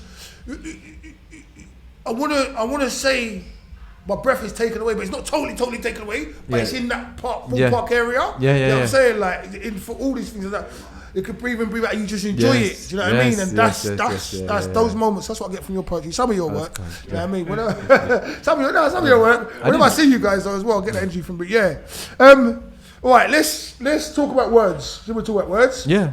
You got 2 words behind you. You got 2 words behind me. They're provided by a great friend of mine. Yeah. Mr. Ramsey, Mr. Carl Ramsey. He wrote this for me. Ramsey. So which one do you want to go with? Which one do you want to go with? For what? No, we're just breaking down the words for you guys. Dickhead. You might use them with dickhead. I'm gonna go dickhead. Dickhead. Yeah. When someone calls someone a dickhead, right? What are we saying? A person who is usually all right, but has questionable behaviours. I can't even read. Let me turn it around. Bit of a dickhead as well. All right. A person who's usually you read it. A person who's usually alright but has questionable behaviours and personality turns every so often. Personality turns. She's being a bit of a dickhead today. Never mind him. He's just a dickhead. You don't get the context? She's being a bit of a dickhead today. Never mind him. He's just a dickhead. Go on. No, you go. I was gonna. The one thing that I agree with the definition. But you know where it says he's usually alright. I just think sometimes there are dickheads that are dickheads. They're just dickheads all the time. They're just dickheads. I'm a teacher, so I work with a lot of dickheads. Yeah. I'm talking about other teachers. They're dickheads for no fucking reasons. They're not going to see any pussy, but they still want to be a dickhead. Tuck your shirt in. Yeah. Dickhead. Hey, finish. So I see a lot of that. Yeah, I understand that. Could they be donuts? But donut is a donut, isn't it? Like donut's nicer than a dickhead. Yes, you know? yes. Donut. A donut is a person who generally doesn't get it. Available in varying degrees. He's an absolute donut. Yeah. Please ignore me today. I'm being a bit of a donut. Yeah. I like that. You're nice. It's nicer than dickhead, isn't it? Nicer than dickhead. So we could call, instead of calling the wizard a dickhead, we call him a donut sometimes, yeah? Yeah, okay, fine. That's better. But donut's nice, I think. What about behind you? Yeah, this one's quite bad, I think. Wangstain. Well, yeah. Why is it bad? I'd rather be a dickhead than a wangstain. That's why. Was that? I'd rather be just cool as a motherfucker than any of them. But go on, break that down. What's a wangstain? A person who doesn't. You wangstain. It sounds horrible when you say it like that, doesn't it? Wangstain. Yeah. Okay. A person who doesn't have Noun. the full confidence to be a wanker, so they are best described by the residue left behind. I don't know why we bother with him. He's a complete wangstain. Come on. He's a wangstain. Wangstain. It's a wangstain. Hold it for me, please. Wangstain. It's a noun. Stain. Okay. A person who doesn't have the full confidence to be a wanker. So they're best described by the residue left behind. Oh, I don't know why we bother with him. He's a complete wangstain. I love it. These words are really cockneyfied, by the way. That one's not. It's not good. Like that one. Yeah, I like it. Any wankstains? Have I done any? No.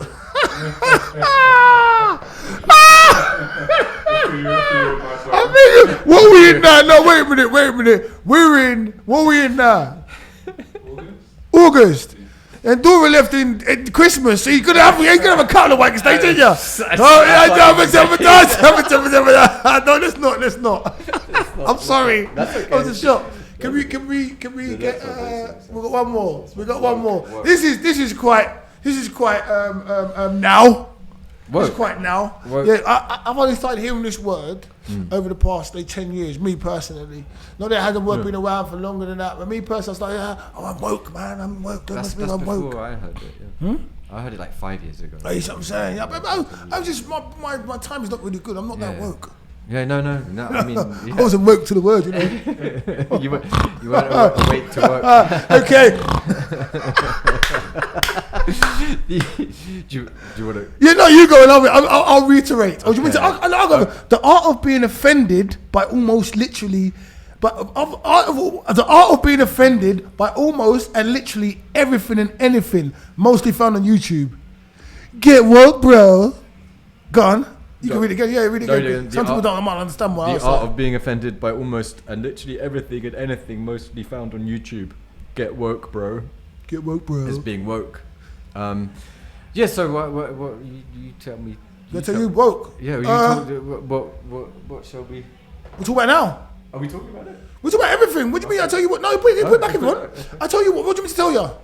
Well, yeah. I mean, we've got a selection of 4 words. 4 words. Oh no, they were just show fillers. They're just words. No, like, when we talk about words, I just thought these words, I've had these around for a long time, and I'm like, people say and do a lot of things. Like sometimes, especially when, I would like to say, I'm Nigerian by blood, but I'm British. I was born abroad. I'm British, and I. So we say stuff like there's stuff that we say here, like, and I say this with with no remorse. Fuck the EDL, mate.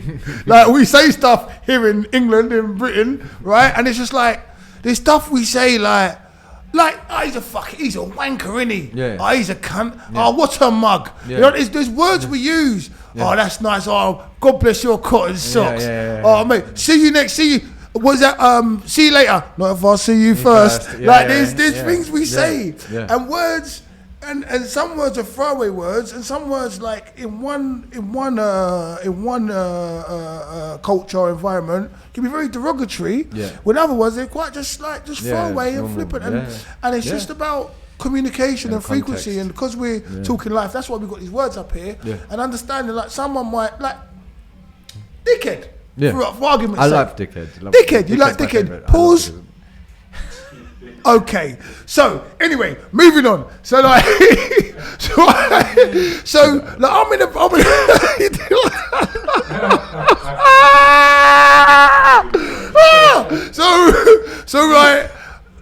I'm in a comedy club, right? And then the comedy guy who's doing the stand-up comedy, you know, they give it to people all the time. Like, so this comedian's like, he's like blah blah blah blah. He's giving it to the crowd, blah blah blah blah blah blah blah. Tries to start talking to me, the man them at the back. This is years ago. We're at the back and we're like, no. Like, we're cool. But don't play them things there, bro. We'll come on stage and move you up, you know. Like, that's the old guys. We'll come and don't do them things. I mean, pick them. So he's like, it's not like we run up on the stage and do something. I'm like, yo, big man, like, so he's talking to the whole crowd, but I'm loud, so I'm so, like, yo, no, pick someone else, innit? No. And he's still like, hey, look at him. So I start walking to the stage now, innit? Like, just to shut him up. I'm not going to do that physical. Maybe it wasn't. But I walk to the stage. And I swear it was, you know what? I swear it was freaking fucking Kane Brown, to be honest with you. Yeah. I swear it was him. You know, I'm going to ask AXA, because it was a long time ago. It was in West End, by Chocodero somewhere, by Leicester Square. It was upstairs in the thing. That's the venue it was. Anyway, I walked to the stage, and he's like, no, sorry, bro, I wasn't aware you. No, sorry. Let me move on to you. So he starts cussing someone else. I come to walk off, and he goes, dickhead. I said, what do you say? He goes, no. You're cool. You know, they go, dickhead. By the way he said it, we had to laugh at it, and it wasn't like, you know, like it was in that context, so it was cool, and the dickhead on it as well. It made it funny, but other people used to call it, it's not funny. You know what I mean? But I think it's funny. I love it because it's, but I think it's also very specific to London. I think the dickhead is, and like in that poem where I say, meant to be my own dickhead, and that's what. Yeah. Really but I keep trying to get that delivery. Every time I come to that, I want to get that dickhead. Like I want to get the Pause. I want to get. I'm dead. I want to get it. I You want to be able to say it properly. Or say how I you want to say it. So like, so like yeah. the context and the delivery is like it's not. I'm so dead. It's not. He It's goes, two things. I want to get that. I'm dead. You're getting the deep thing. But no, yeah, go on. The quality. I get it. But that's it. Because when the comedian said it to you, how he said it to you was funny. It was hilarious. It was funny. It was so funny that I couldn't take it serious. I never took it as and we were serious. Yeah. Like at the time, not that we're cool, but we were very serious back then. We was very serious. Like me and my people, then we was in there, but it was very serious. Like and it's like, if you know what I mean, like so. Yes, it was like no, because someone else in it. No, we was very serious, but it is what it is, man. He did it. No, he's a comedian. He managed it very well. Listen, even now. Like I take my hat off to Kane Brown. There's a lot of other comedians. I love what they're doing with their podcast and everything as well. There's a lot of comedians out there that just go there, innit? Yeah. Kojo as well. Kojo's another wanker. Fucking Wankstein. I remember him. I was like, the Crouches. He was warming up for the Crouches. Okay. Well. Back in the day. Yeah. And he used to get me there. He got me there as well. Like, I went for a walk. Yeah. And he must have started on me as well. Like I can't remember what he just started on me. Talking about he must have come out of jail. Just started mugging me because it was serious. But there was no fear in it. It's all comedy. So the comedians are funny. To me. But actually wanker is another one, isn't it? That's another like quite English London delivery. Like you can be a wanker and it not be It's not actually. You're not actually cracking one out. Yeah. You're just he's a wanker. But like he said, he's not. Is wanker behind me? No, Wankstain's there, isn't it? Wanker is much better than Wankstain. Wanker's got more substance. More substance. Well, it's got more substance. Wanker's got more substance. You're a byproduct of the actual. You're a byproduct of the actual act. Where you are the actual act. That's why I didn't like Wankstein. I'd rather be a dickhead. Yeah, you'd rather be a dickhead than a Wankstein. No, there wasn't a pause there. That's alright. You'd rather be a dickhead. Yeah, I'd rather. Because you'd be like, you remember the film Colours? No. You're right, Colours, right? Sean Penn, Robert Duvall, and he goes, they're in there. He goes, they're going out for the roll call, and he's going, yeah. You know, go out there and do this and do this. You got to plug a little hole. You got to do this. You got to do this. And then he goes, Sarge, you're making us sound like a bunch of Tampax. And then like someone goes, yeah, but Tampax go someplace good. Like it was so fucking corny. Colours, the film Colours. Take back Sean Penn. Sean Penn, Robert Duvall. Yeah. It's all-star called Don Cheadle's an all-star cast. Okay, it's an old film, really, really good film. Yeah, sounds good. 20, yeah? Yeah. Dickhead. Right. Yeah. Where are we now? So we spoke a bit about poetry. Yeah. We've spoken about education a little bit. Let's ask you some of these questions because we can talk. We can talk. Let's ask you some of the questions in the card. So we've got that because we're gonna. Should we wrap with that? No, let's ask some questions now. Okay. Ask some of these questions now. See how we can digress into these questions because you're very, very interesting, Benjamin. Oh, that's very kind. Good. Yeah, I didn't know. Yeah, and you're so humble.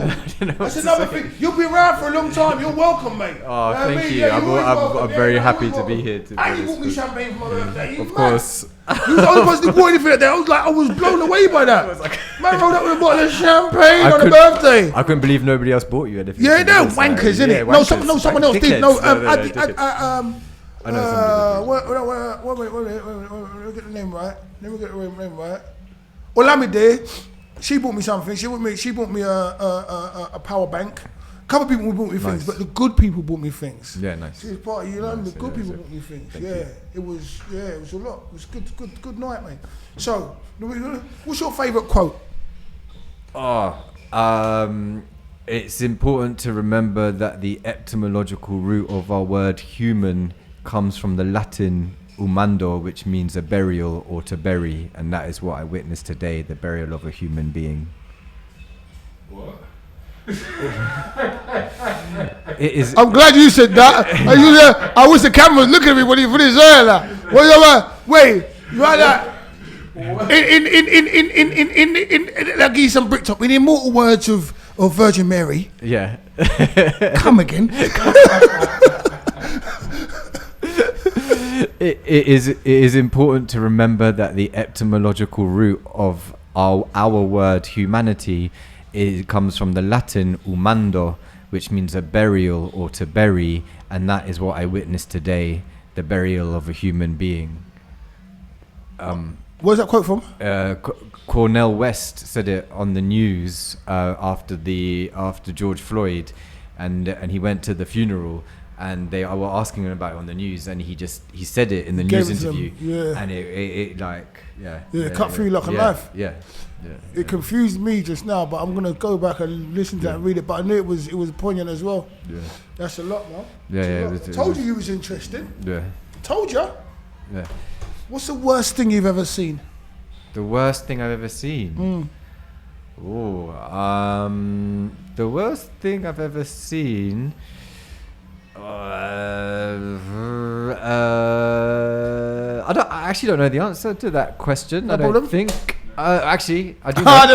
The letter that the woman left you that she's leaving. No. Okay. No. Sorry. No. That was, sorry about that. It was probably deserved. No, that was fine. The worst thing I've ever seen was probably I spent a little bit of time in when they had the camp in Calais teaching in over summer one year, and the worst thing I ever saw was that the amount of children, unaccompanied children, just like a free throw. Yeah, free throw. You talk about summer scheme. No, and when they come some holidays. No, when they travel from, like, they all came from Afghanistan. They were trying to get across the Channel, and they had to stay in a camp in Calais. I thought you said summer camp first. No. Yeah. And it just the amount of children there with no like staying with I'm his uncle. I'm like, you're not his uncle, but there was a lot of that was the worst thing I've ever seen, actually. Okay. That sounds like a lot. What's your first love? First love? Food. Probably. When I said I like that. I want with it. He said it. He said it. I don't usually do this, but we're in the middle of an interview. But this guy, I just asked this guy what his first love was. What do you think he said? Food. Come on! If you don't eat, you die. Have a good day. Sorry about that, man. It's true, though. It's probably, it's true. Right, nearly got caught. Wait, nearly got taken away by Instagram then for a second. Wow. Nearly got me. Yeah, dragged you in. What do you think about Instagram? It takes all of my time, all of my attention, all of my energy. I've lost a lot of time to Instagram.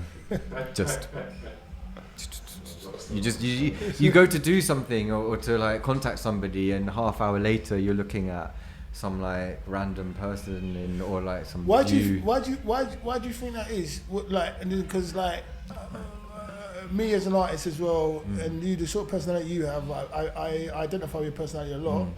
What do you think that is about you and your attention span, or your?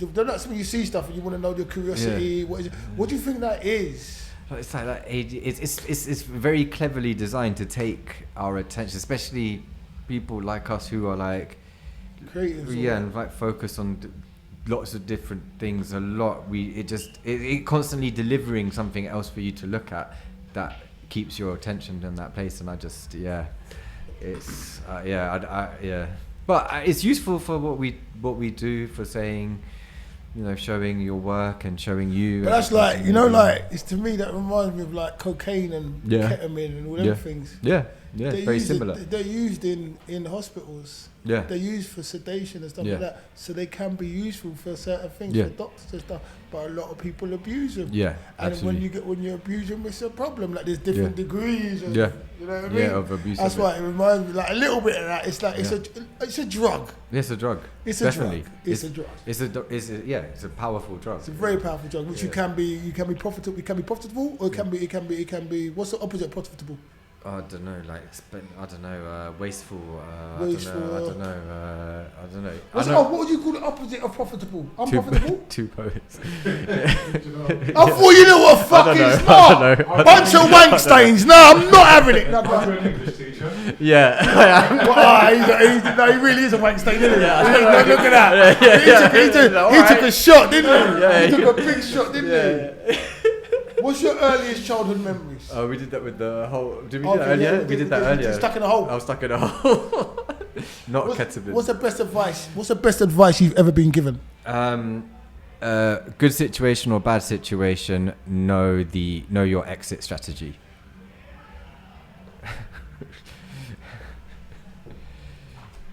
Do you have a party trick? Know how you're gonna get out. A party trick. I drink too much. Yeah.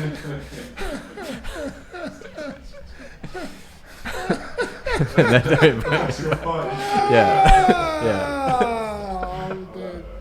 Oh, I know you do like that, don't you? Of course you like that. You're a solution. What's the worst advice you've ever been given?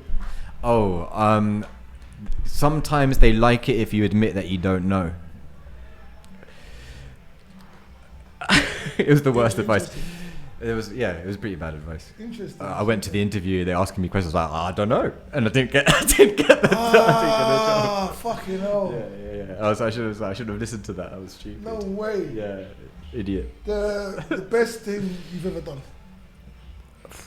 Best thing I've ever done was probably starting work in the special needs school, because I didn't have to. It was 2 hours away. It was very badly paid, like £50 a day. It's like 8 hours. I was getting up at 5 to get there, but it's the best thing I've ever done. Yeah.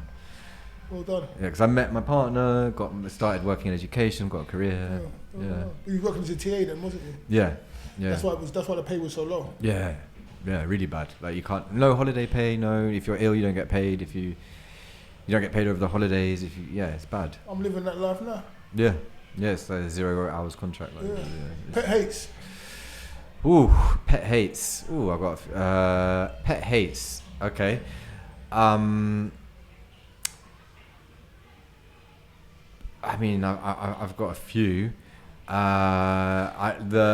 know when you're on the escalators, on the tube escalators, anything that's like you're standing on the wrong side of the escalators, or you don't have your ticket ready, which can also be me. I'm not saying it's not me, but it can also be you don't have your ticket ready to get through the barriers.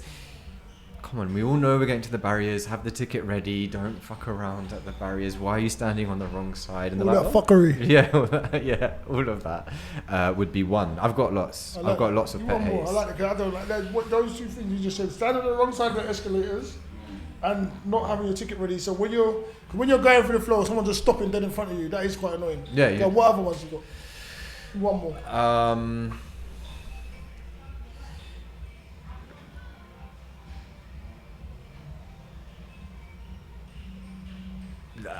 That was probably not a good.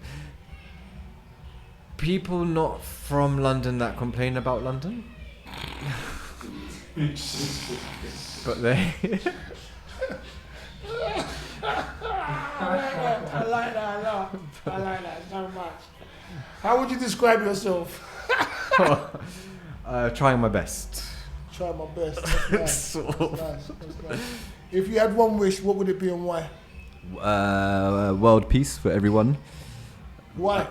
Because it'd make everything nice. Everything can't always be nice, though. Everything can't always be nice. True. But we'd have those other. There'll still be irritations, but like no. I guess when I say world peace, like maybe no like conflict or war unnecessarily. You still have disagreements, but like people are starving, dying, places, stuff like that. Like it doesn't have to be that way. I think there's enough space for everyone. Yeah. So, yeah.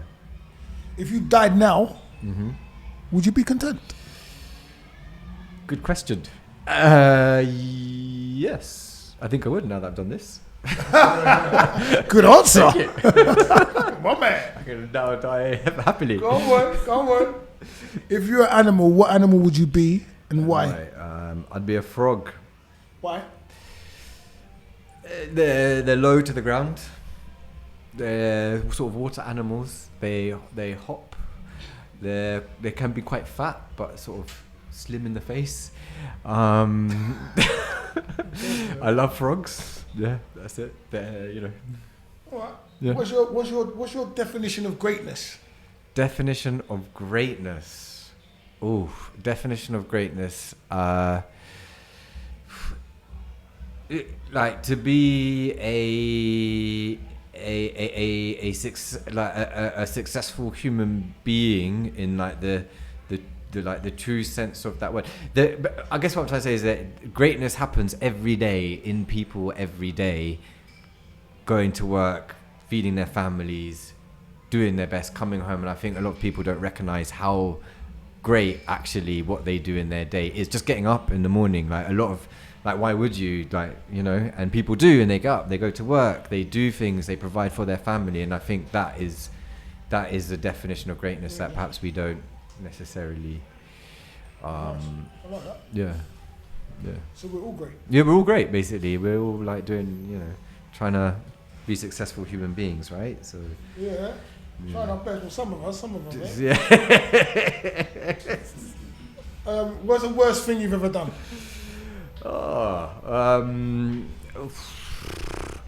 There's Pause! I love that. No, wait a minute. Fucking hell. You sounded like, what is it, Prince Charles, King Charles? Oh no, Boris Johnson.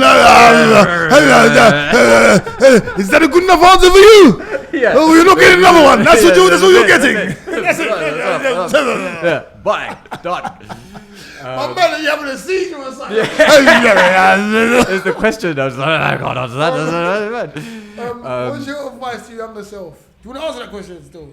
Yeah, I mean, I probably have probably the worst thing that I've ever done is probably not like the body is a valuable thing.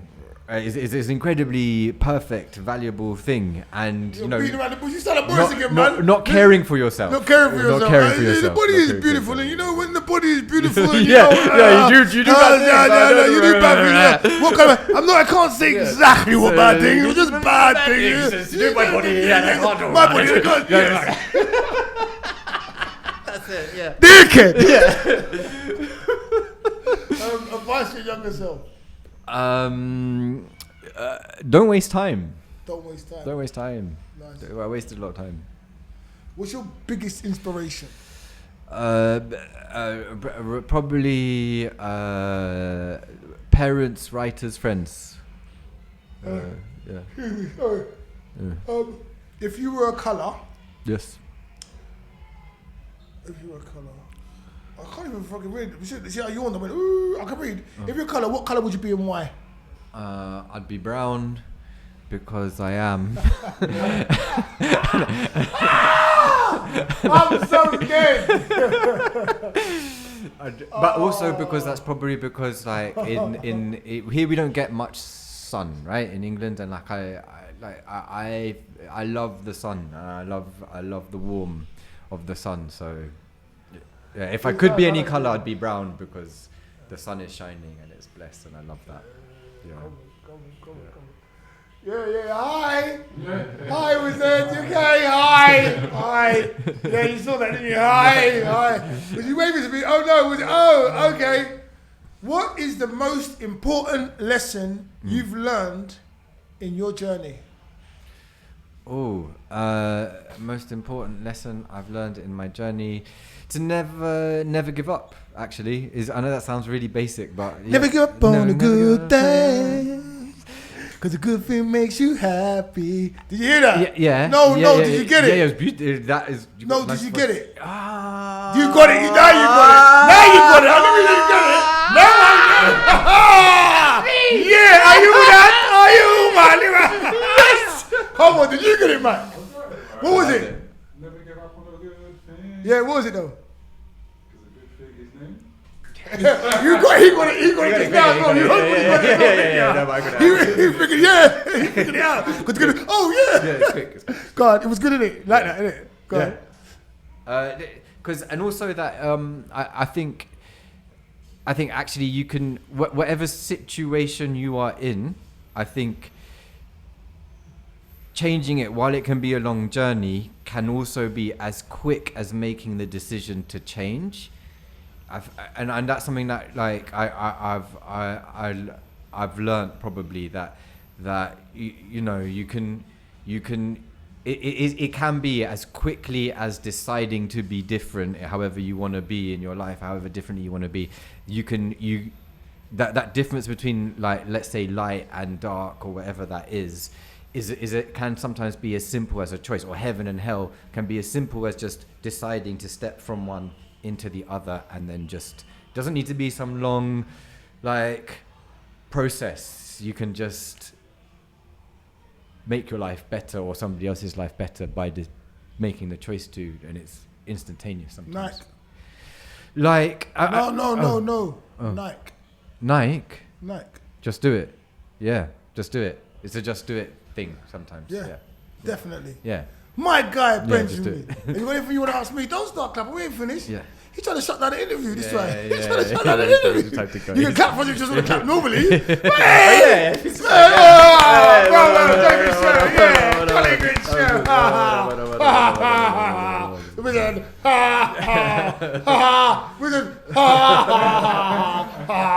Yeah, guys, sorry. No, that's it. No, yeah, that was just fucking with Tommy Cooper. Yeah. No, just like that. Just like that. That's something just like that. So you ready now? I can't remember what we were saying. No, obviously, do you want to ask me anything? Yes. We've been given the 5-minute warning, and we've got early clapping. So like, the show. Yeah. So, sorry about that. Oh, the camera's on me. There was just this hand signals. 1 minute left. 1 minute left. We probably don't have time. We have two. Probably don't have time for the question that I want to ask you. Probably we'll We'll probably ask you. We could ask you. Go on, ask me. No, you've got plenty of time. We're gonna have time. But like I was saying at the beginning, I saw you on a podcast like a while ago, like with a woman, and you were what was I doing? You were referencing just talking. You're referencing a quite significant moment in your life where you came quite close to death. I think I've had a few, but go on. Yeah, elaborate. and I was just it's similar. Like how did that inform your experience of life moving forward? After that, after coming. Because if you've had a few, then I've had a few, but one was I've had quite a few. But there was one in the car. You were talking about one in the car. In the car. They pulled you out through the car. Yeah, the car. Yeah. Oh, the car was nuts. The car wasn't even scary. Yeah. The car was scary because the car was scary after the fact, not during the fact. Yeah. See, I've had like you have death when you think, when death is imminent. Yeah. Like, you could be like, a lot of these kids are dealing with now, like, man's got neither, like, it's death's coming, death is coming for you. Yeah. I've had death coming for me so many times. Yes. Like, I've scathed it, I've fought it, I've won all that. But that death, I didn't see that death coming for me because I was so fucking off my face. I was so high and drunk. Yeah. I didn't see that death coming for me. Yeah. And it was a real wake-up call for me. It was almost like, I don't even know what I was proverbially running from. Yeah. Because I was drinking copious amounts and taking different kinds of drugs at the time, like recreational drugs, like party drugs, whatever you want to call them. And it's like that particular night that happened, we went out, we was bored, we went to aquarium, I think, and I was driving, it was pissing down with rain. There was no reason to drive. I had like pockets was on the swole. Like could have got a cab, Uber, anything. Do you know what I mean? There was no need to drive, but there was. I don't even know. Like going back there, I don't even know what was going on prior to that. But post that, it was. I don't know. I don't even know if. Okay, I realised I need to be scared of myself.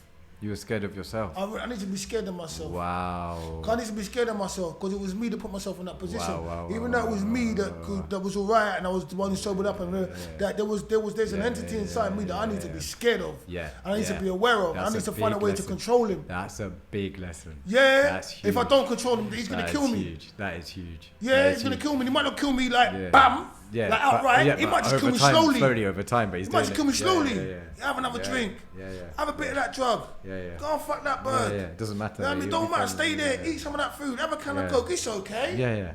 It's okay. What's one can of Coke won't hurt you? Have another one. Have another one, you know what I mean? One night out won't hurt you. It won't hurt one you. more drink won't hurt you. Spend that money. Spend that money. Yeah. Don't wear that condom, you'll be alright. Yeah, just invest in that. Yeah, just invest in it. Go on. Go on. Yeah. And it's like when you're and now when the lights come up and everything, the dust clears, you're there with all that money spent, all the like the side effects from the drugs, the problems with the women, the stress on your liver, your skin, your teeth, your internal organs.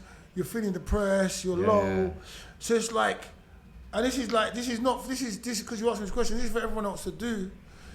Which everyone else has got this battle. You got to fight your fucking self. Yeah. And I'm crazy strong. I'm crazy. Like it's just. Yeah, no. I'm the strong. It's mad, bro. Yeah. Like, do you know that night my friend tried to take my car keys from me and I wouldn't let them. Yeah. I drove off with the car door open and as I turned, the car door slammed itself closed. I knew that what I was doing was nuts. It was pissing down with rain. I lived maybe a 10-minute drive from where I was. I didn't need to drive. Yeah. I didn't need to drive. Yeah. Bro, but in my head, it was like, and I was on autopilot. We was drinking much drunk, I had 3 bottles of champagne, couple shots of brandy. It was just a mess. And it's like, why were you doing this? Like, so I don't drink anymore. Really? Not at all. I don't drink. No, I don't. That's good. I'm gonna give up. I'm trying to give up. No, you do. Everyone has to do them. No, I need. This is the thing. Yeah, then you find out why you need to, what you need to do. I'm not trying to take it away from it, but it's a long. It's hard. Yeah. But okay, it has to be the right time. Yeah. Because I said I was going to stop drinking for a long time. So I stopped smoking as well. So I'm going to stop smoking, stop drinking for a long time. But it took me a long time. That is, I still drank a lot after that incident. Yeah. Way loads after that incident. Yeah. So it was. It just taught me that I need to be as aware that I could, even though I'm in charge, I could also be my worst enemy. Yeah. I could be the person that brings everything down. Yeah. You know, people are always looking at, who that person don't like me, that person does. You better look inside, and no one can do anything to you. You don't let them do. That's true. No matter how much you might think people manipulate you, whatever, no matter how much you might be brainwashed, no matter how many years it's been going on, people can only do to you what you let them do. Yeah. And you have to, you find ways to get out of, like, you know, like when you're in a rut, when you're in a pattern, a position, try and find ways to get out of it. But there's no one can do anything to you. Don't let them do to you. Like, this is for people at home. You can change. Like, it's very hard. And I was saying it's easy. Domestic violence situations, alcohol and drug abuse situations. There's ways to change these things. You can change these things if you really want to. You don't have to keep suffering at your own hands or at the hands of somebody else if you really want to change. But you have to want to change. If you don't want it, no one else can do it for you either. It's the same thing. Doesn't matter. They could a million billion can drop from the sky. They can give you anything in the house, a car. It won't change. You still go to the drug. You'll still go to the women. You'll still go to the gambling. You'll still go to the thing. If you don't want to change, you have to see the value in the productivity and bettering yourself. So, I mean, there's in the Matrix. It goes, you've been down that road before, Neo. You know where it ends. Yeah. That's how I feel about alcohol and drugs and stuff. I've been down that road. I know where it ends. Yeah. As much as I might see a bird sometimes, I'm like, oh, fucking hell. Like, I know where that ends as well. Yeah. There's no, it's just like, nah, I don't want what's at the end of that road anymore. Yeah, you want to. There's a time when I want to go. I want to follow the yellow brick fucking road. I want to go to the Emerald Castle. Do you know what I mean? Like, to the wizard. Man! Oh yeah! I never saw that coming, you know. I never saw that coming. Yeah. That was yeah. Yes. And you know what? That was amazing. I think we're gonna leave it like that now because he's giving me finger gestures. I know. But I was learning from you then. No, you're coming back. I always say to everyone, we could talk for hours. You're coming back. You're coming back. If you can come back next 19th, 20. If you come back on the 29th, that's 2 weeks away from now. That'd be good because you're still on holiday. Yeah. That'd be better because you'll be hard to take on holidays. Come back in 2 weeks from now, so we'll have 2 interviews with you. This was amazing. This was Benjamin Good. I loved it. Benjamin Good. Come on. I'm my Fawole, and that's the wizard. From the Emerald Castle, straight from London, Rowan's Bowling Alley. Come on. Live talks. All you gotta do is listen. You know what I mean? And make sure you listen.